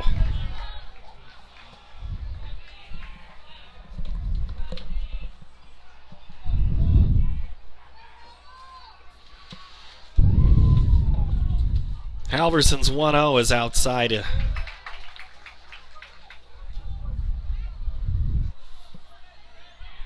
Grider, an on-base percentage of .404 this season. Ripped down the third baseline, but foul. Almost hit the base runner there in Miller. That's why you lead off in foul territory. If that hits him in fair territory, he's out. Yeah, Kyle Miller just recently, a couple weeks back, coming off of an injured knee, so a little bit of deja vu flashing before his eyes of going back on the IL right before state tourney. Swing and a miss by Grider, and he's now at an even 2 balls and 2 strikes. 2 on, nobody out here in the fourth. Agan at third, comes home, is going to have to tag him. Watson applies the tag, gets the out on Miller.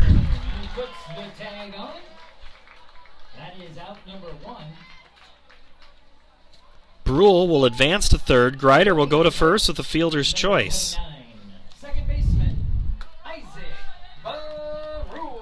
So Brule with the hit as well back in that third. This time the Jaguars punching through. 3 in now. Double play gets you out of it, but the Hawks all looking to the bench. Coach Balvance has left the dirt onto the grass to signal in what he wants to see.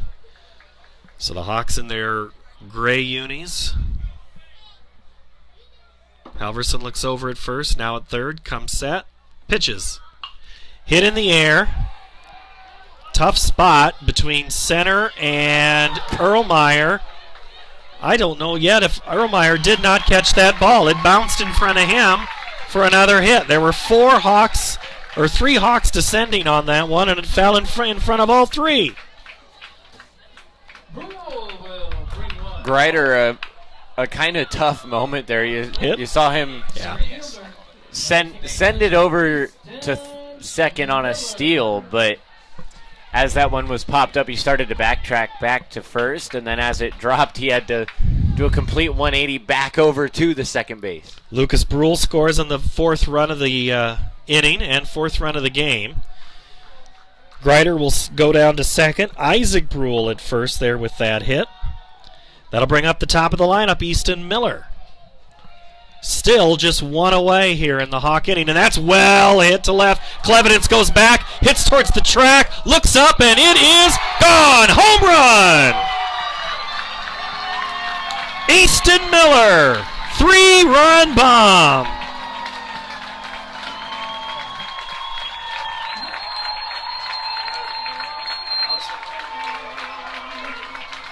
And that is Easton's first home run on the year here tonight against the crosstown rivals.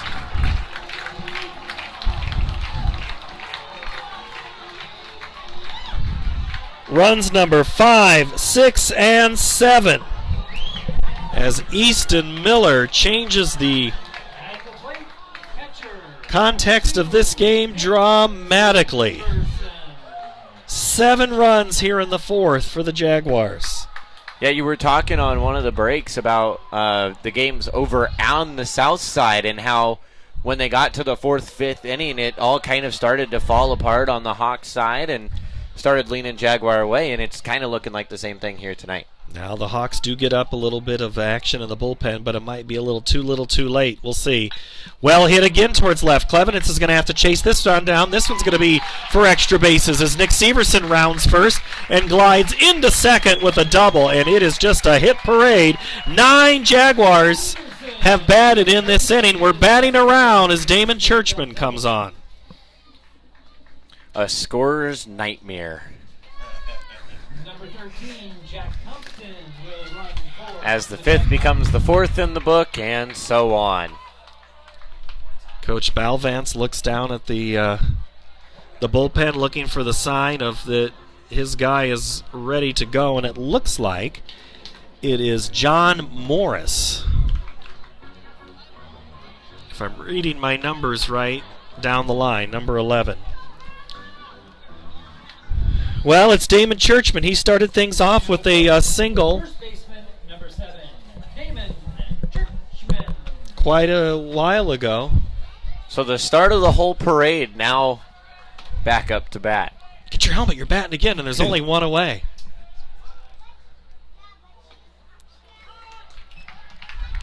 First pitch strike to Churchman, who's 1 for 2 in this game. Jack Compton now the runner at second, courtesy running for Severson. Popped up right side, Mayer calls it. Gets in on the grass about 4 steps. Mayer will take control. And that's out number 2. Coming to the plate. At this point, you've put up 7. I think you can spare the second out there. Just got to keep things going as we keep the inning going as with the next batter. Well, and Coach Balvance, I think, is headed back towards the dugout. He's going to let Okie bat. Okie with a single back earlier in this 4th. Bats again. First pitch hit towards right and out of play.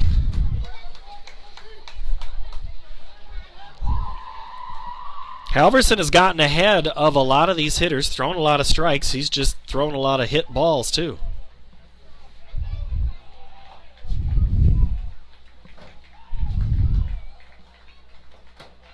In the dirt, evens it up at a ball and a strike.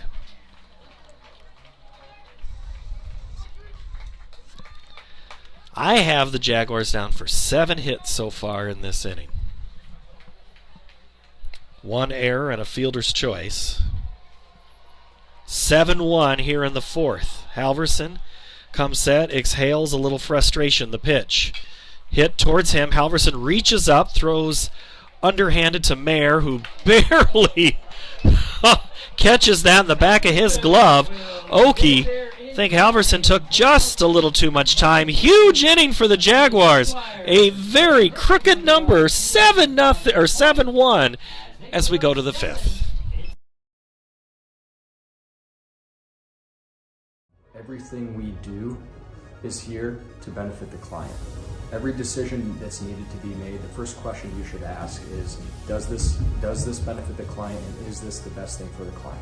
Our goal is to make a difference. We have the tools, resources, training, and leadership to make a difference in our agents' lives and their careers.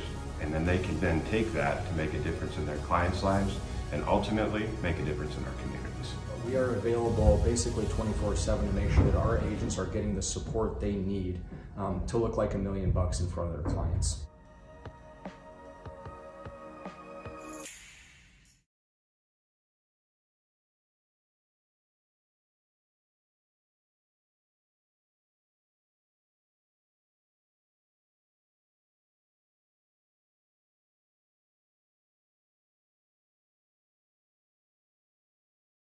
West 40 Market in Uptown Ankeny is your place to shop for the best meats, steaks, brats, jerky, and everything in between. Let us be your one-stop shop for all your favorite cuts, all raised on local Iowa farms. Shopping local never tasted so good.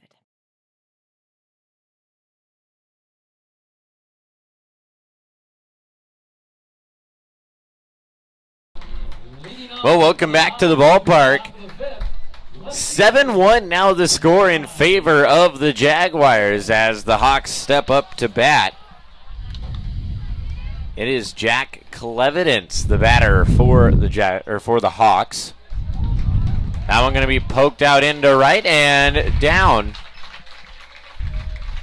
So Clevenon's a leadoff single.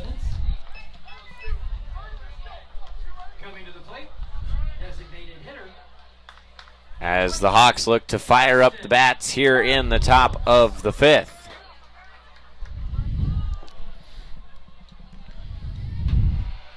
Kirsten Bernholtz, the batter.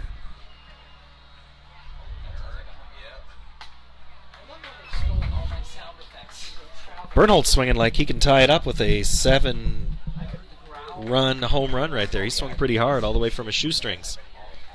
You never know. A lot of things are possible in baseball. They might find a way to get it tied up.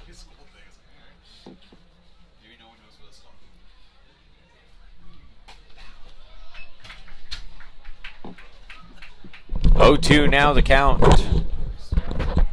Game went final. Game went final on the other half of the diamond. That's why the noise is. So we'll swell up with attendance here real fast.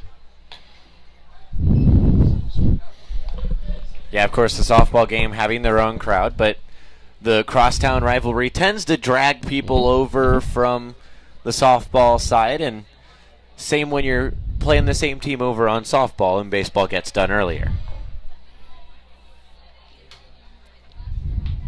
Depends on the part of the state. You don't always play at the same time at the same complex. You know, you look at Cedar Rapids, Iowa City, they usually play opposite. They're not in the same town on the same night, same diamond. That's for sure the case in basketball and is a lot of time in baseball and softball. 1-2 now the count to Bernholtz. The 1-2 pitch. Swung on, fouled back, stays 1-2. You're the Hawks right now. You got to just get some runners. Just flush that. Be a goldfish. Flush it and move on. Okay, Ted Lasso. That's what I said in Little League all year to the guys, except I couldn't say it was Ted Lasso to a bunch of 7th and 8th graders. Well, their parents were wondering what I was telling them. Ooh, what a pitch. A beautiful pitch from Pratt to hang the backwards K for out number 1. A good 12-6. Beautiful Adam Wainwright style curveball there. Yeah, we've seen Pratt's 12-6 curveball throughout the year and when he's pitched, and it's just an overall deadly pitch for Pratt.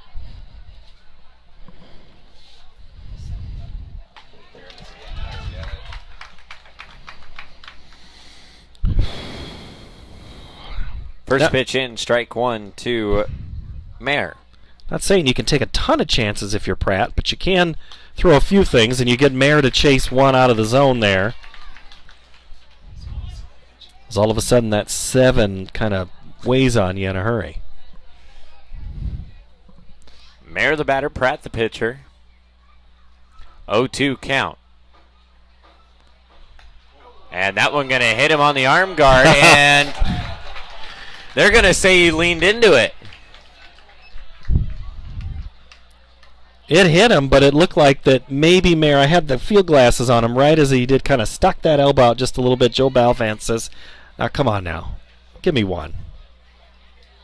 He's arguing that he turned away from the call, not turned into, which is what the home plate umpire I think called. I would have to argue against Balvance on that one, where when you turn away, you're going to turn that front shoulder back and try and move the body back as well, but he turned that front shoulder in and just kind of stuck the elbow out over the plate.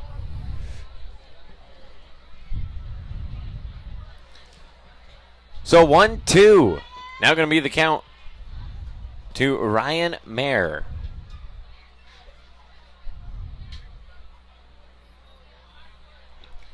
Pratt the delivery. Swung on, sent to the outfield. And it's going to be another single for the Hawks. So get on base one way or another. Hit by pitch, single up the first base side. And we head to the top of the order. Ben Sandvig, now the batter for the Hawks. 2 for 2 is Mr. Ben. He's gone to right field both times. Seen about only 4 pitches.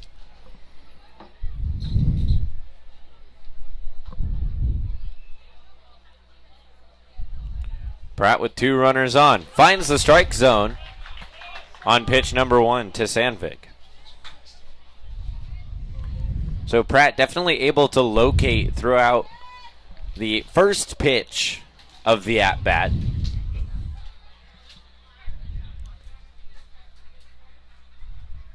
Just got to keep it going all the way through.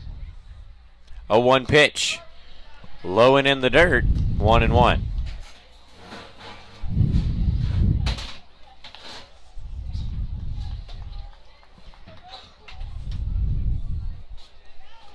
One ball, 1 strike, 1 out. Runners on first and second.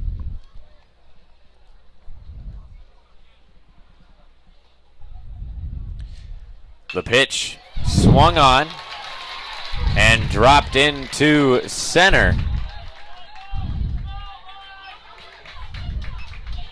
As Easton Miller was throwing that home, and Churchman came over on a dive or a leaping dive that wasn't necessarily followed through, but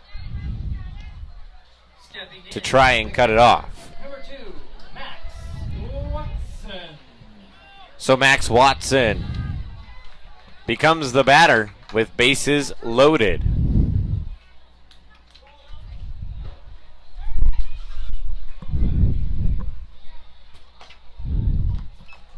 First pitch misses, ball 1.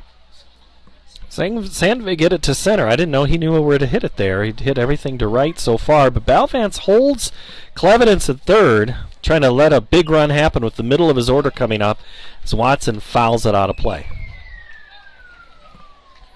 Yeah, I know I've talked about with some of the JV outfielders, they always get a little upset when coaches choose not to test the arm from the outfield, and I'm sure in varsity that comes through too, of being the center fielder and wanting to get tested on how good your arm is. Well, I think in that case, Clevidence is probably going to score. That ball was 15 feet up the line, easy. Missed the cutoff. So now the count evens out at 2-2.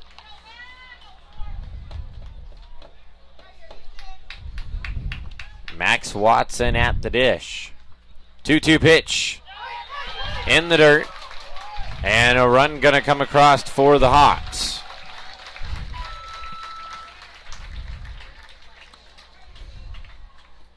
So another run scores, makes it 7-2 in favor of the Jaguars. Puts runners on second and third. So a couple of ducks on the pond for Watson.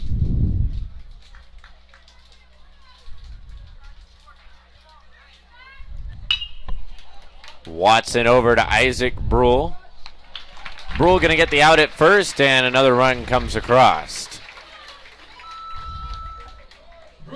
So 7-3 now the score. A runner on third, 2 outs. Carson Agan is the batter.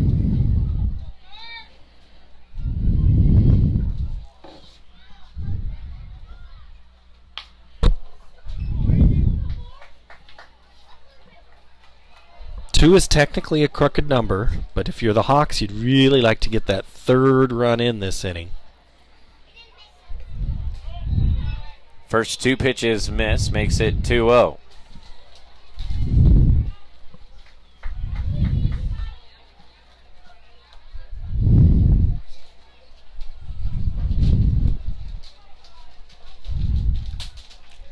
Two outs. That one sent sky high. Isaac Brule going to try and track it down. Cole Greider calls him off. And that's out number 3. So we head to the bottom of the 5th. Hawks hang a crooked number of 2. And your score is now 7-3 Jaguars. You're watching Centennial Digital on CISN, driven by Freedom Tire.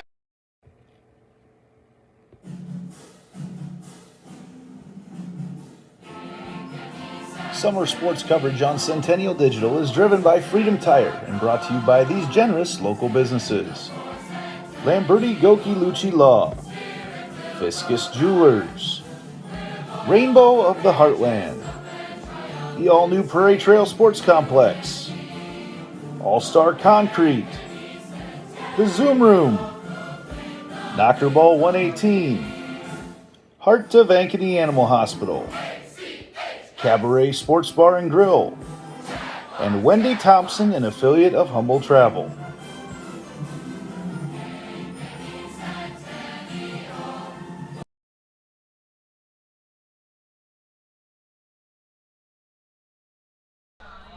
Well, welcome back to the ballpark here at Ankeny Centennial. Hawks hang 2 in the top, and a new pitcher on the Hawks side. Going to be junior number 11, John Morris. Emerson Alberhaski going to be the first batter to face. For Centennial, number 23, third baseman, Emerson Alberhaski.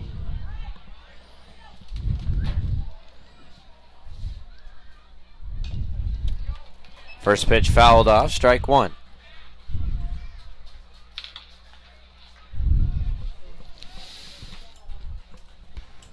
0-1 count here for Alberhaski. Morris, the pitcher.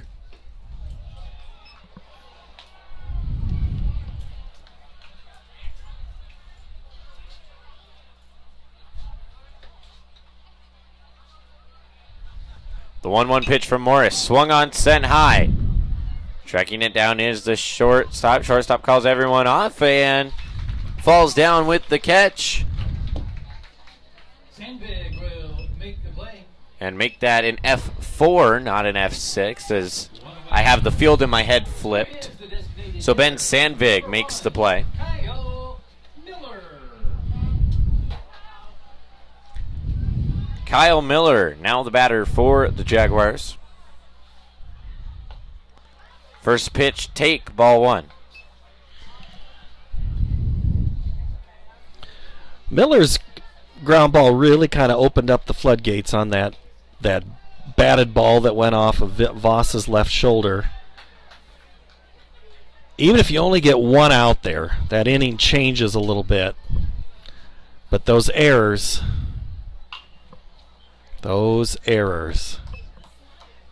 they're pesky little boogers. Man. I think in that game 2 there were 4. I think the Hawks had committed 4 errors the first time these two played. Game 2, it was 4 errors in the first 3 innings, and so Hawks have done a little better on defense here in this one so far, to date, at this time, however you want to say it. That one up high makes it a hitter's count of 3-1.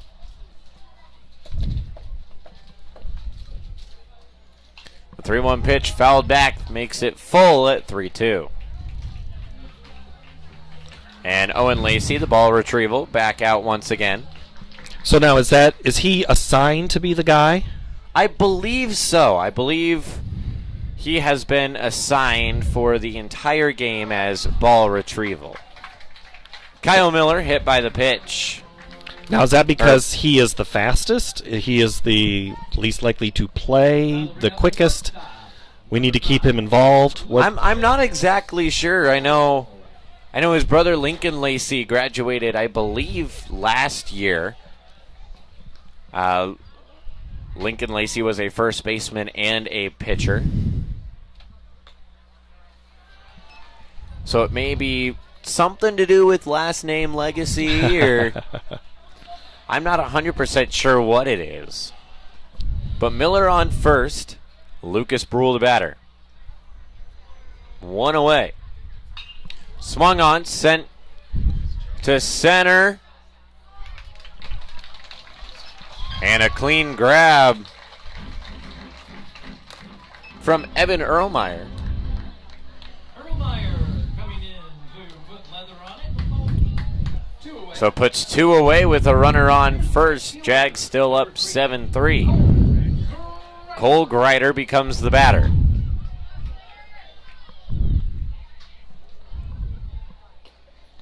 First pitch misses, ball 1.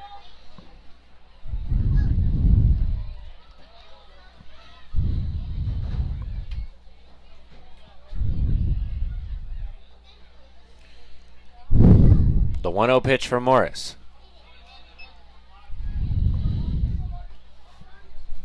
Inside, makes it 2-0. Hawks will have 4, 5, and 6 up in their order. When they come up here in the 6th, they're going to have to really try to hope that they can get something going with that middle to bottom half. First, though, they got to play defense. Yeah, got to finish out the bottom half of the 5th to get you to the top half of the 6th. So Kogreiter fouls one down the third base side.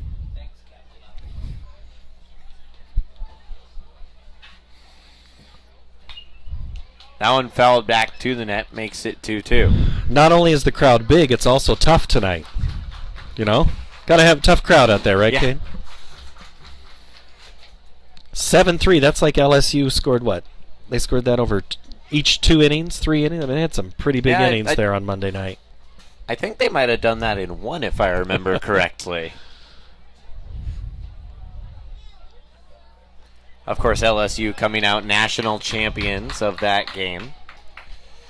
And I have to say, watching Sunday's game and then going to Monday's game, Florida did kind of have it coming to them as they were playing a bullpen game there on Monday, it looked like. Runner goes, but ball 4 will give Greiter the free pass. Puts runners on first and second. Coming to the plate, second baseman number 29, Isaac Brule. Puts us at the bottom of the order, Isaac Brule.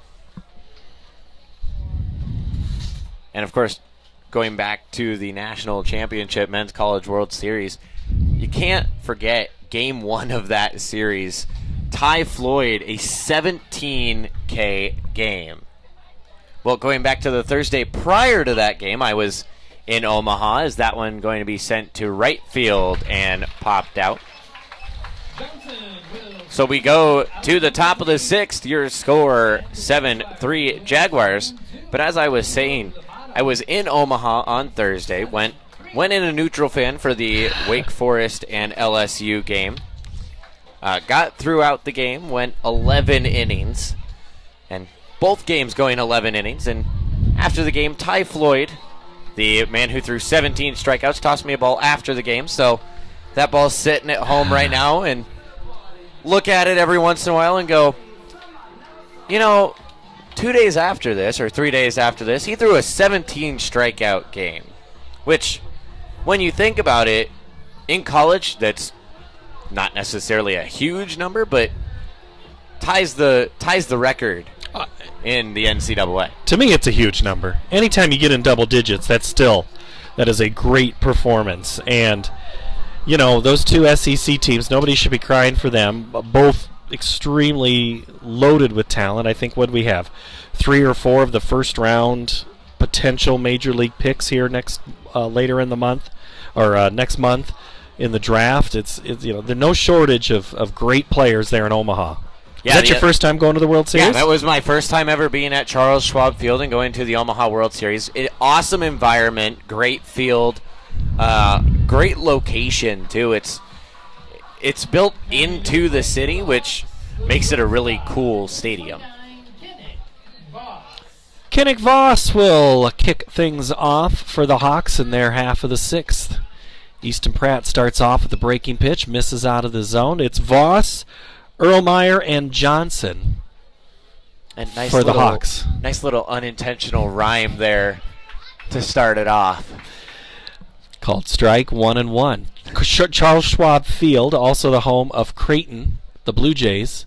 Swung on, fouled back into the net. For now, hear that Creighton is kicking around the idea of building their own stadium that then would house an entire new complex of fields that could then be used for tournament ball, whether it's U-Trip or a lot of travel ball near the Charles Schwab Field there in downtown Omaha as that continues to evolve. That pitch is fouled out of play by Voss, and it's a ball and 2 strikes. The old Rosenblatt, which is now Rubble, had a lot of character, a lot of history for the College World Series. The 1-2. Ground towards third. with it is Alberhaskey back over to Churchman, and there's one away here in the 6th. But the thing about Omaha is that Sarpy County wanted to build a baseball stadium too, so that's where the Storm Chasers played AAA. It used to be Rosenblatt, shared the College World Series and the Royals. There's a whole lot of stadiums in that town now. I guess they're going to call it, they want to be Stadium City, USA. Doesn't have a bad ring to it. Erlmeyer's first pitch is out of the zone, a ball and no strikes. Miller's pitch is fouled off just above the hands by Erlmeyer, who made a nice sliding grab back there in the Jaguar half of the inning.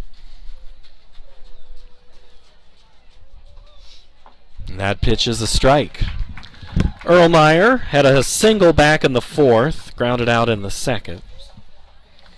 Bats here in the 6th with his team down 7-3. Nice little hung on to that one just a little bit long. Pratt lost his hat.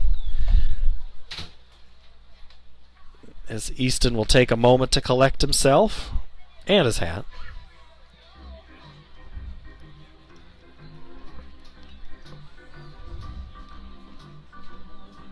Pratt gives the thumbs up, says, hey, I'm good.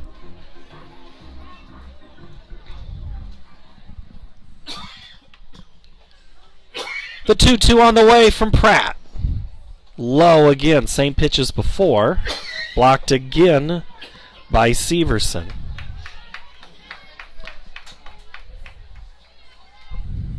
Oakey in center plays Erlmeyer to be a little bit behind the ball, plays a little bit to the left side of center. I believe that's actually Easton Miller in center. Oh, in center, sorry. Oakey over in right. That's right. Swung on and miss, and Erlmeyer is out. I even have Oakey written down there in left. You know, I've noticed the last couple games I've done here on Centennial Digital, as it gets later into the night, I start to mix up my left and right field. Everything kind of turns backward. Reed Johnson looks at a tough first pitch from Easton Miller. Starts him with a nice breaking ball, the 0-1. Tries to throw that curveball that he had great success with last inning. And if I don't get Easton Miller's name right, his grandfather and grandmother will give me the business.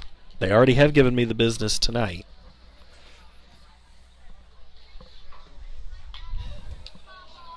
Fouled back into the screen, 0-2.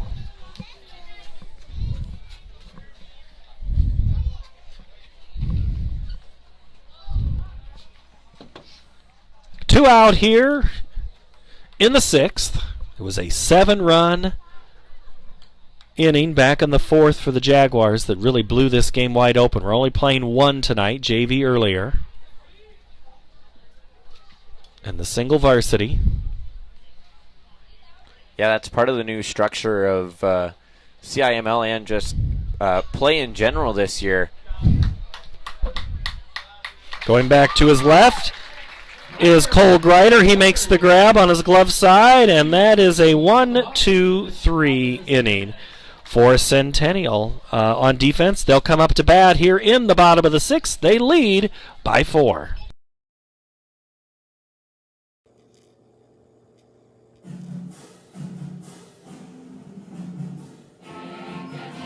Summer sports coverage on Centennial Digital is driven by Freedom Tire and brought to you by these generous local businesses: Lamberti Goki Lucci Law, Nick Jarash Fitness, Weicker Realtors, the 515 Agency, Ted Sandine Photography, Extreme Services, Sinorama Ankeny, and Amy Wiederin with Coldwell Banker.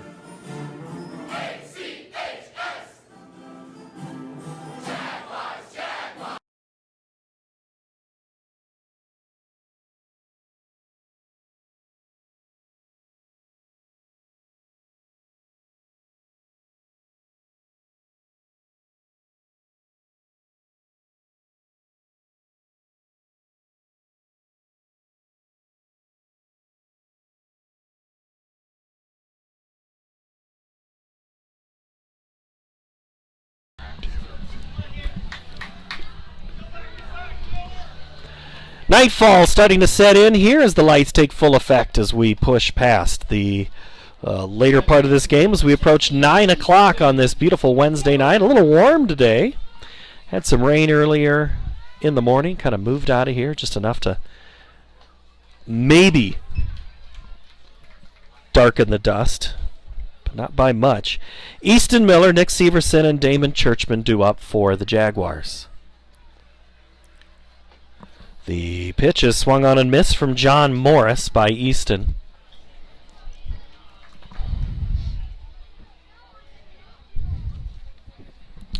The 0-2.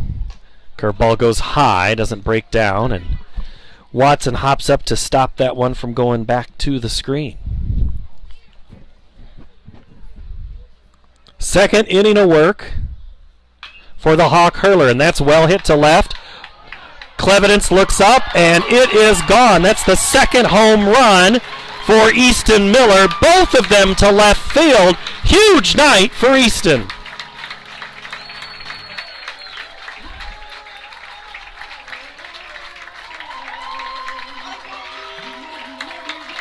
Well, I will say a normal home run is fun to get, but one home run against the crosstown rival, that's a little bit more fun. But two, that's got to top it all for the night.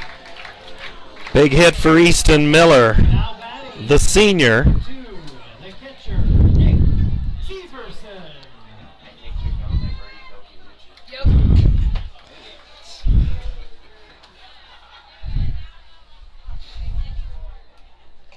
Miller, who had flied out and then hit into a fielder's choice, has now gone back-to-back on both the 4th and the 6th. Gets back one of those runs the Hawks scored after the big big rally. And of course, as we get later into the game, the conversation starts to come up about our Lamberti Goki-Lucci player of the game. As we sit here tonight at this point, I think it's a pretty obvious choice. However, we still have a few outs to go. Could be some Hawk heroics.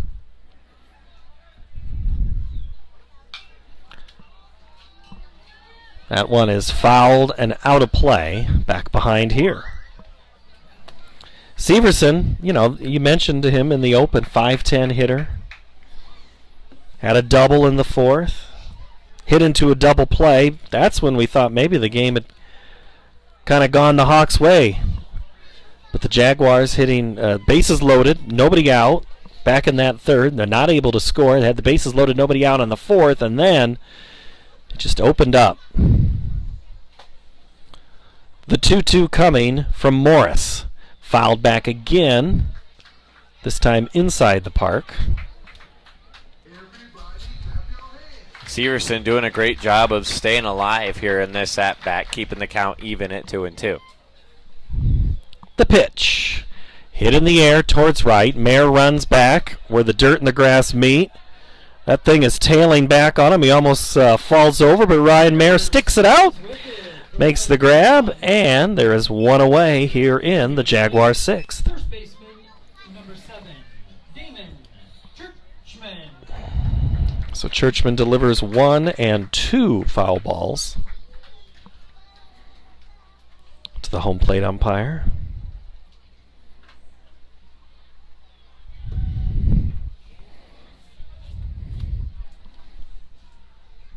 Swung on and missed by Churchman. Churchman tonight, 1 for 3, single back in the 4th. He had a single and a pop out to first. 2 at-bats. Hits it sharply to Voss, who tries to backhand it. Quick throw across. Kinnick airmails it. Gets it over, but not in time. Churchman on base. No error to Kinnick Voss, and that is his 2nd error of the game. So the left fielder Oki will come in. Been pretty quiet tonight. A single in the 4th. Ground out and a fly out. And we talked about earlier in the game how key errors can be throughout the game, and now the Hawks have 2 against them. Norris's pitch Swung on, fouled out of play. Hawks will send the bottom part of the order, Clevidence, Bernholtz, and Mayer, in their last attempt, if they can get to the 7th without allowing any more runs. Already 1 run in on an Easton Miller big fly. That pitch is inside. Evens it up at a ball and a strike.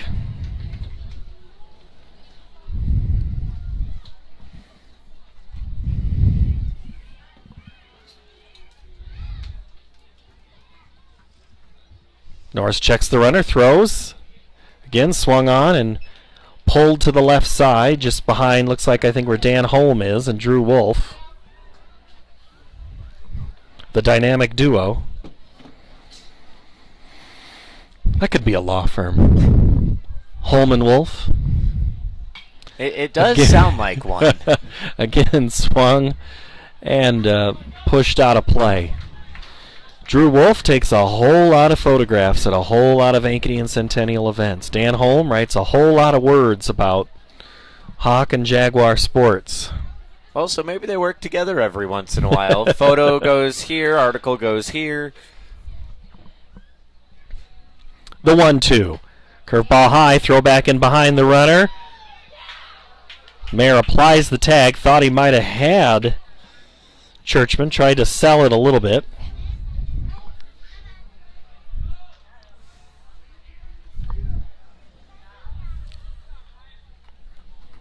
The 2-2. Hit in the air. Mayer gives chase and will run out of real estate again about 8 feet past the fence.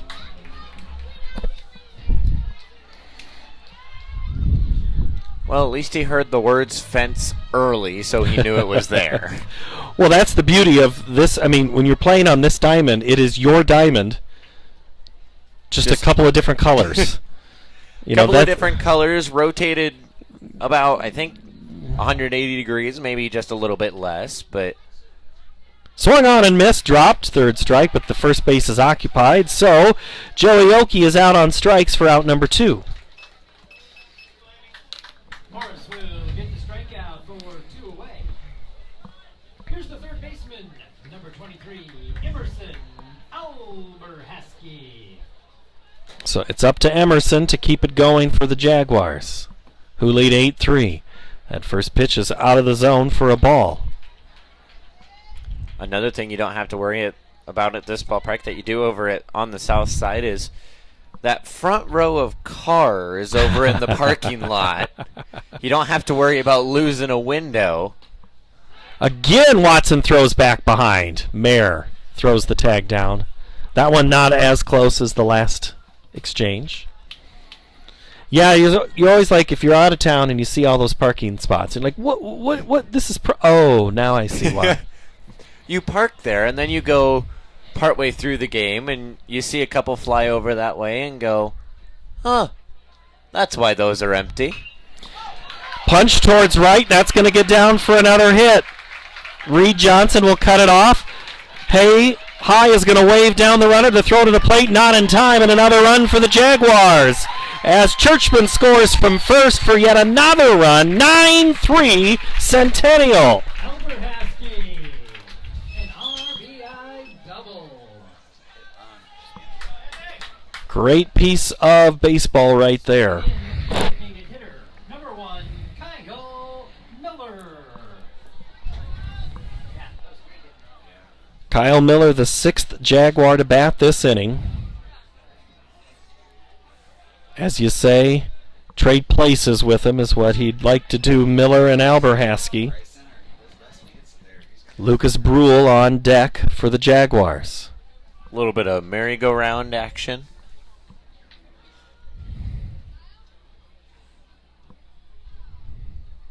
The 0-1 hit in towards the gap. That's going to likely get down and get over the head of Erlmeyer. Going to go all the way to the wall. Evan collects, throws back in towards the field, but not before another run. Here comes the throw to third. Not in time, and it's a triple for Kyle Miller as the Jaguars hit for the cycle in this inning. Yeah, I was watching Miller as he went to touch second. He watched the ball and realized how far out it was and just turned on the jets and sent it towards third. I was watching the relay throw to see, and Voss had no chance. That thing just kept going and going and going. So Lucas Brule to bat. 10-3 Jaguars. Called strike.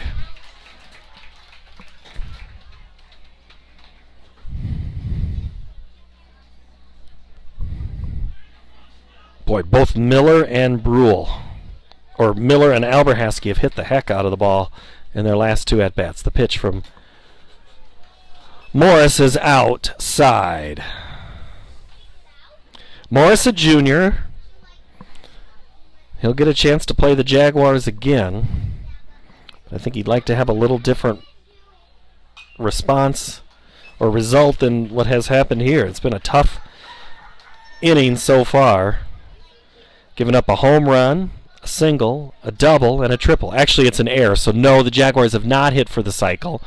We called that one an error. You're right. My bad. The 1-2 coming to Lucas Brule. That one's outside. Brule thought about it. Hawk fans wanted it. Don't get it.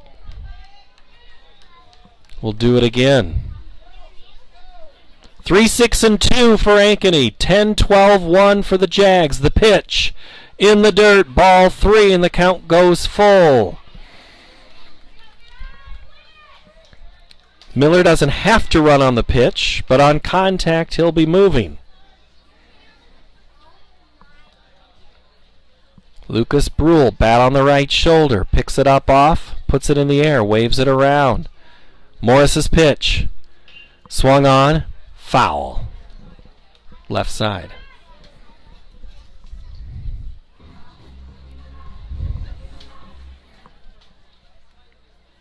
Easton Miller, the big fly to start the inning. An error, a double, and a triple.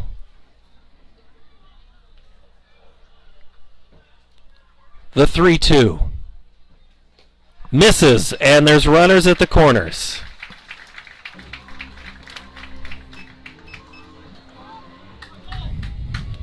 Coming to the plate, right fielder, number 3, Cole.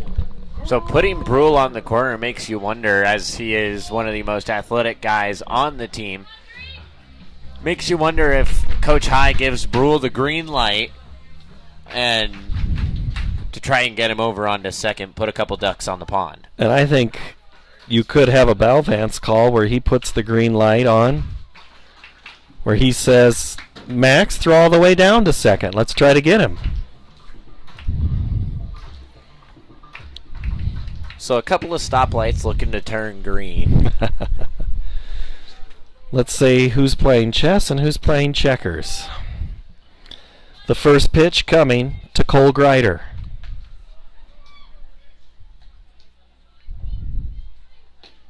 Is a strike. 8th Jaguar to bat.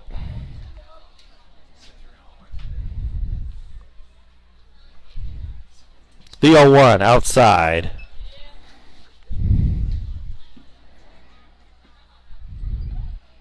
Wind has died down. Temperature hasn't gone down that much. Just a great summer evening here. Flag waving just a tiny bit out there. That one is behind, and coming in to score is going to be Kyle Miller as that ball goes behind Cole Greider. 11-3 now. And yet another crooked number for the Jaguars.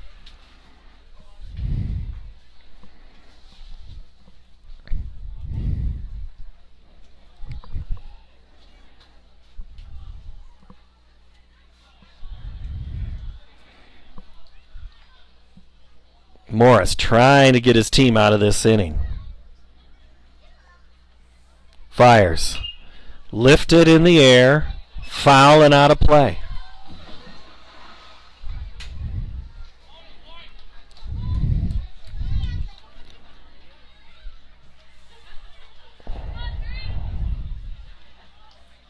Hawks do have a pitcher up.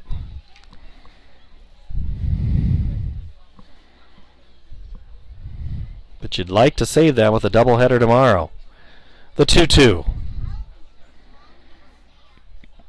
Hit towards Reed Johnson and right, who takes half a step to his right, makes the catch.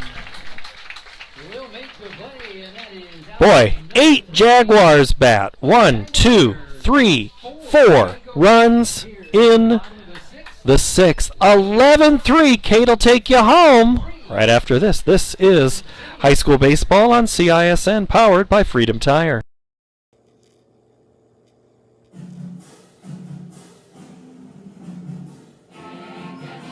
Summer sports coverage on Centennial Digital is driven by Freedom Tire and brought to you by these generous local businesses: Lamberti Goki Lucci Law, Nick Jarash Fitness, Weicker Realtors, the 515 Agency, Ted Sandine Photography, Extreme Services, Sinorama Ankeny, and Amy Wiederin with Coldwell Banker.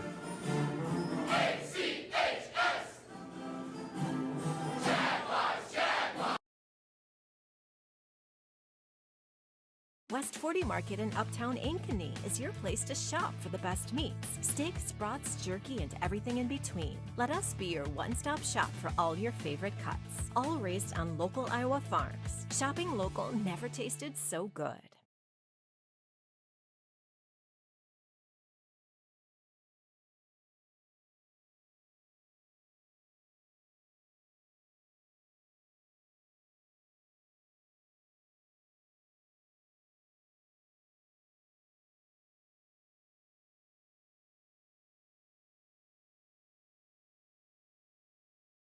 Out of the first inning, that's Well, welcome back to the ballpark here at Ankeny Centennial. Easton Pratt looking to bring it home. All that's needed is 3 outs.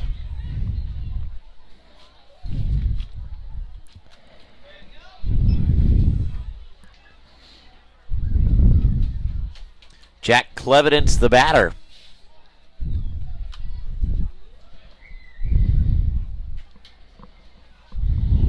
2-0 count to Clevidence so far.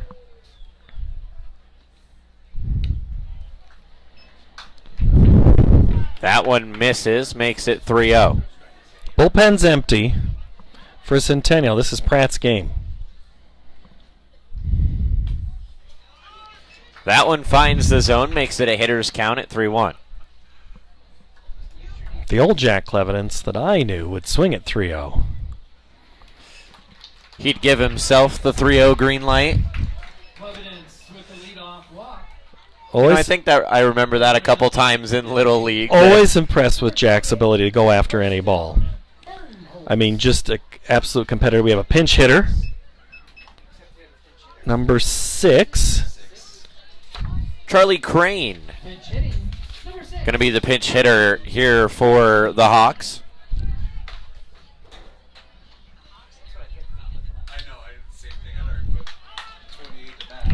First pitch in, strike 1. No, this Mayer is still on deck, so Crane the lone pinch hitter right now. The 0-1 pitch coming from Pratt. Swung on, fouled back. Makes the count 0-2. Pratt and the whole Jaguars defense looking to get out of this inning as quickly as possible. Put the game in the win column and head on home. Which for both of these teams isn't very far. Which is what I like about this game, is that there's no bus involved. You know where the park is. It's where you played Little League across the street, or come down to the south side where you... But it always makes parking more of a challenge. Yes, at it these does. games. You've got twice the amount of players parking in the parking lot, and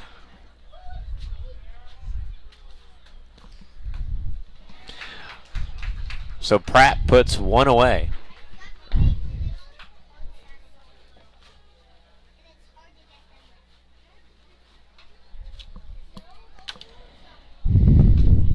Brings up Ryan Mayer, who goes 0-2.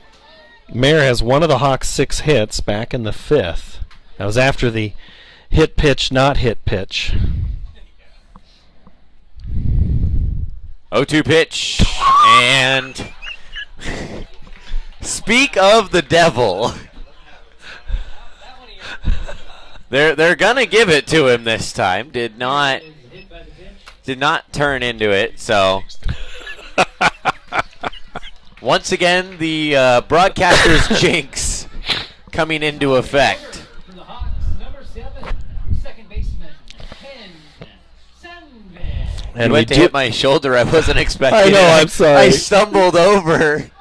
So Drew Taylor will come in to be the pinch runner at first. So Crane at second. Drew Taylor.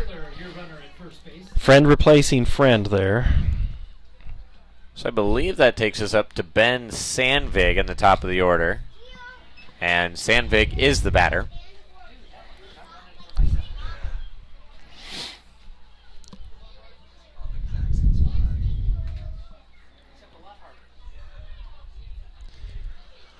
One-0 to Sandvig. The 1-0 pitch finds the outside of the zone, makes it 1-1 with one away.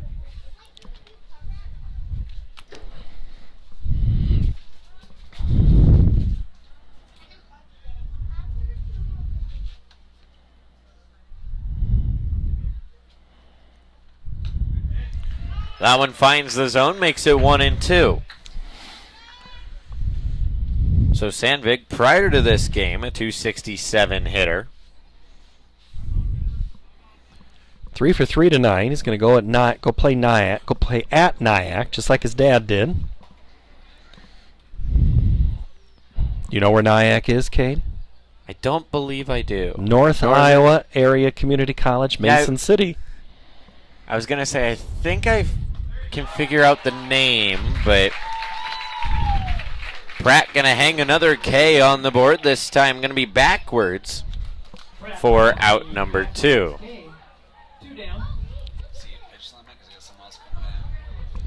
So now it looks like calling in the closer, and going to be no bullpen action. Going to bring Cole Greider out from right field as stuff being thrown over towards the dugout for Greider. Pratt giving hugs and daps to everybody on the team.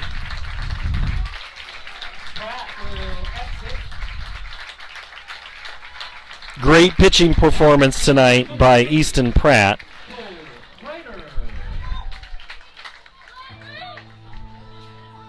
Yeah, Easton Pratt, just an overall great performance.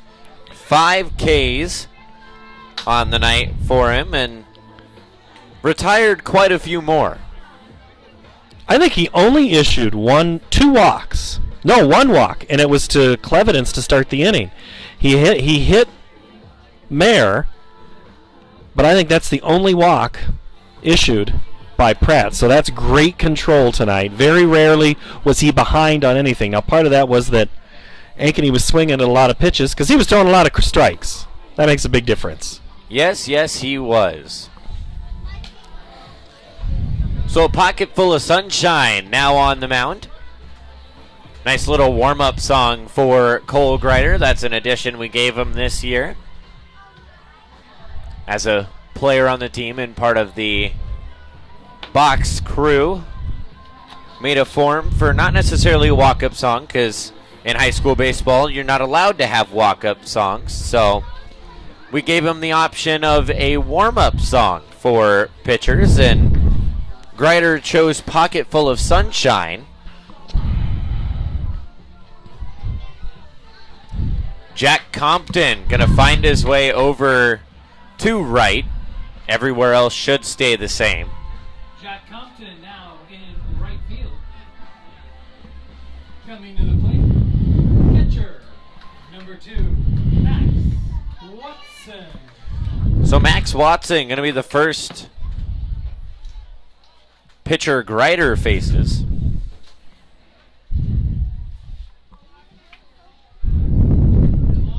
And first pitch, strike. All Greider needs to do is get one more out, and we are out of here for the night. 1-0 pitch. in the dirt, pops out in front of Severson. Runners will advance to second and third. That's always a tough play for a catcher when you go down to make the block and your instinct is to look behind you as you figure the ball probably got past you. But especially with that padding, sometimes if you move up with the ball, it'll come up and go forward, but you still think it went past you because you didn't necessarily feel it come off the pads. 1-1 pitch, swung on, strike two.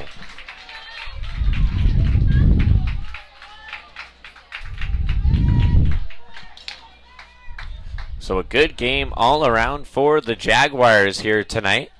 A 1-2 pitch, fouled back, keeps it at 1-2. I know every time a ball comes back towards the net, you watch it come to the net and you go, oh, wait, that one's mine. Oh, wait, nope, there's a net there.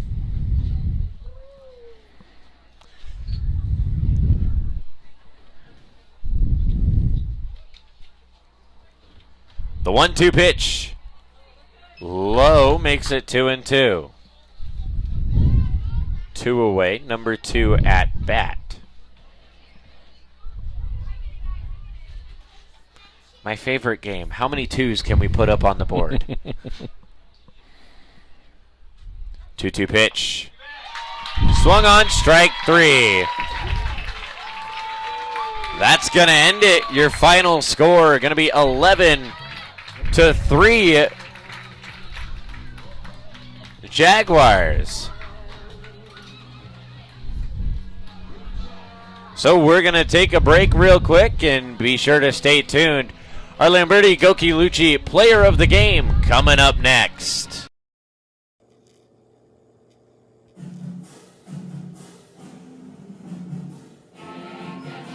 Summer sports coverage on Centennial Digital is driven by Freedom Tire and brought to you by these generous local businesses.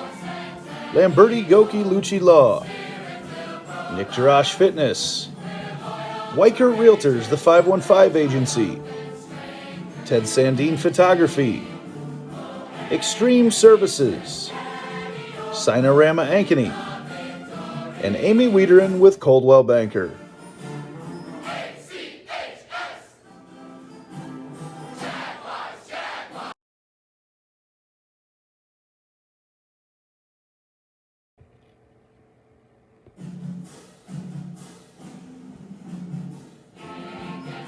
Summer sports coverage on Centennial Digital is driven by Freedom Tire and brought to you by these generous local businesses. Lamberti Goki-Lucci Law, Fiscus Jewelers, Rainbow of the Heartland, the all-new Prairie Trail Sports Complex, All-Star Concrete, the Zoom Room, Knockerball 118, Heart of Ankeny Animal Hospital, Cabaret Sports Bar and Grill, and Wendy Thompson, an affiliate of Humble Travel.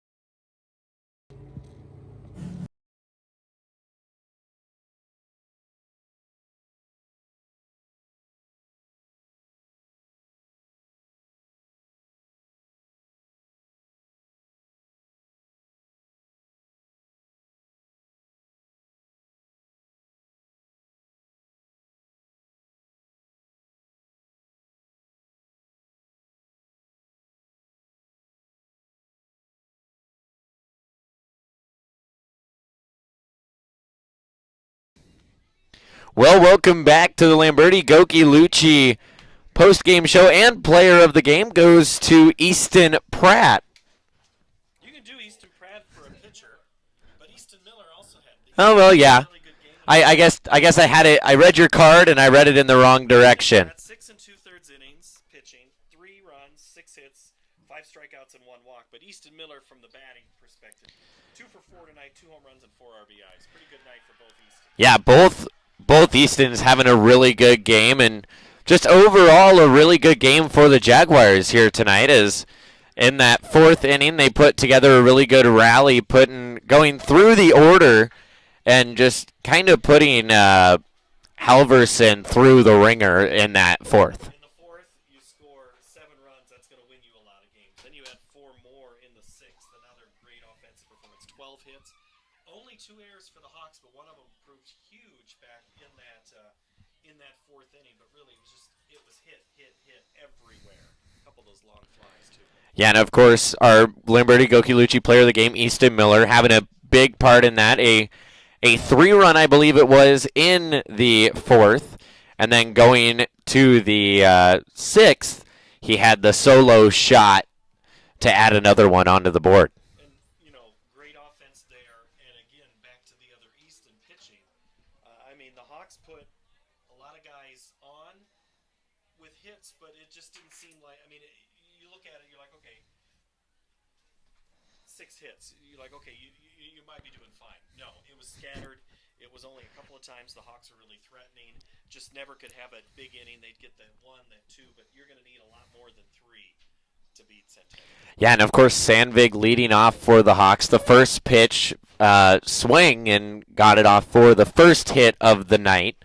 1 of 6, as you mentioned. And, of course, the 1 walk from Easton Pratt, which, when you look at high school baseball, is just an incredible number to have. Typically, you see maybe 2 or 3 walks a night and upwards of that, and just 1 walk throughout the entire night, and it is an incredible number. If Centennial's not the best team in the state, there's only 2 that are maybe better. Johnston looks always really tough, but after that, you've got yourself thinking that Centennial team's going to be playing a lot of baseball in the month of July. Yeah, and as we get closer to that time, we start to relax in games, and sometimes you let yourself lose focus just a little bit, but you got to keep it sharp as you head towards July and into that postseason. Well, and that's why you have all these games this week. You're going to play a lot of baseball, and you're going to try to get some guys some at-bats that you might need in some spots in case there's an injury, but otherwise you just got to keep doing hammer down. That's what the Jaguars look to be doing right now. All right, Paul, well, thank you for joining me in the booth here tonight. Glad to have you up here with me. And on behalf of everyone here at Centennial Digital and CISN, my name's Cade Tomlinson. Thank you guys for tuning in. And as always, Paul Yeager joining me here tonight. We will see you next time. We aren't back, I believe, until next week against, trying to think of the team. We're back next week, I'll tell you that. So until next time, I'm Cade Tomlinson. We'll see ya.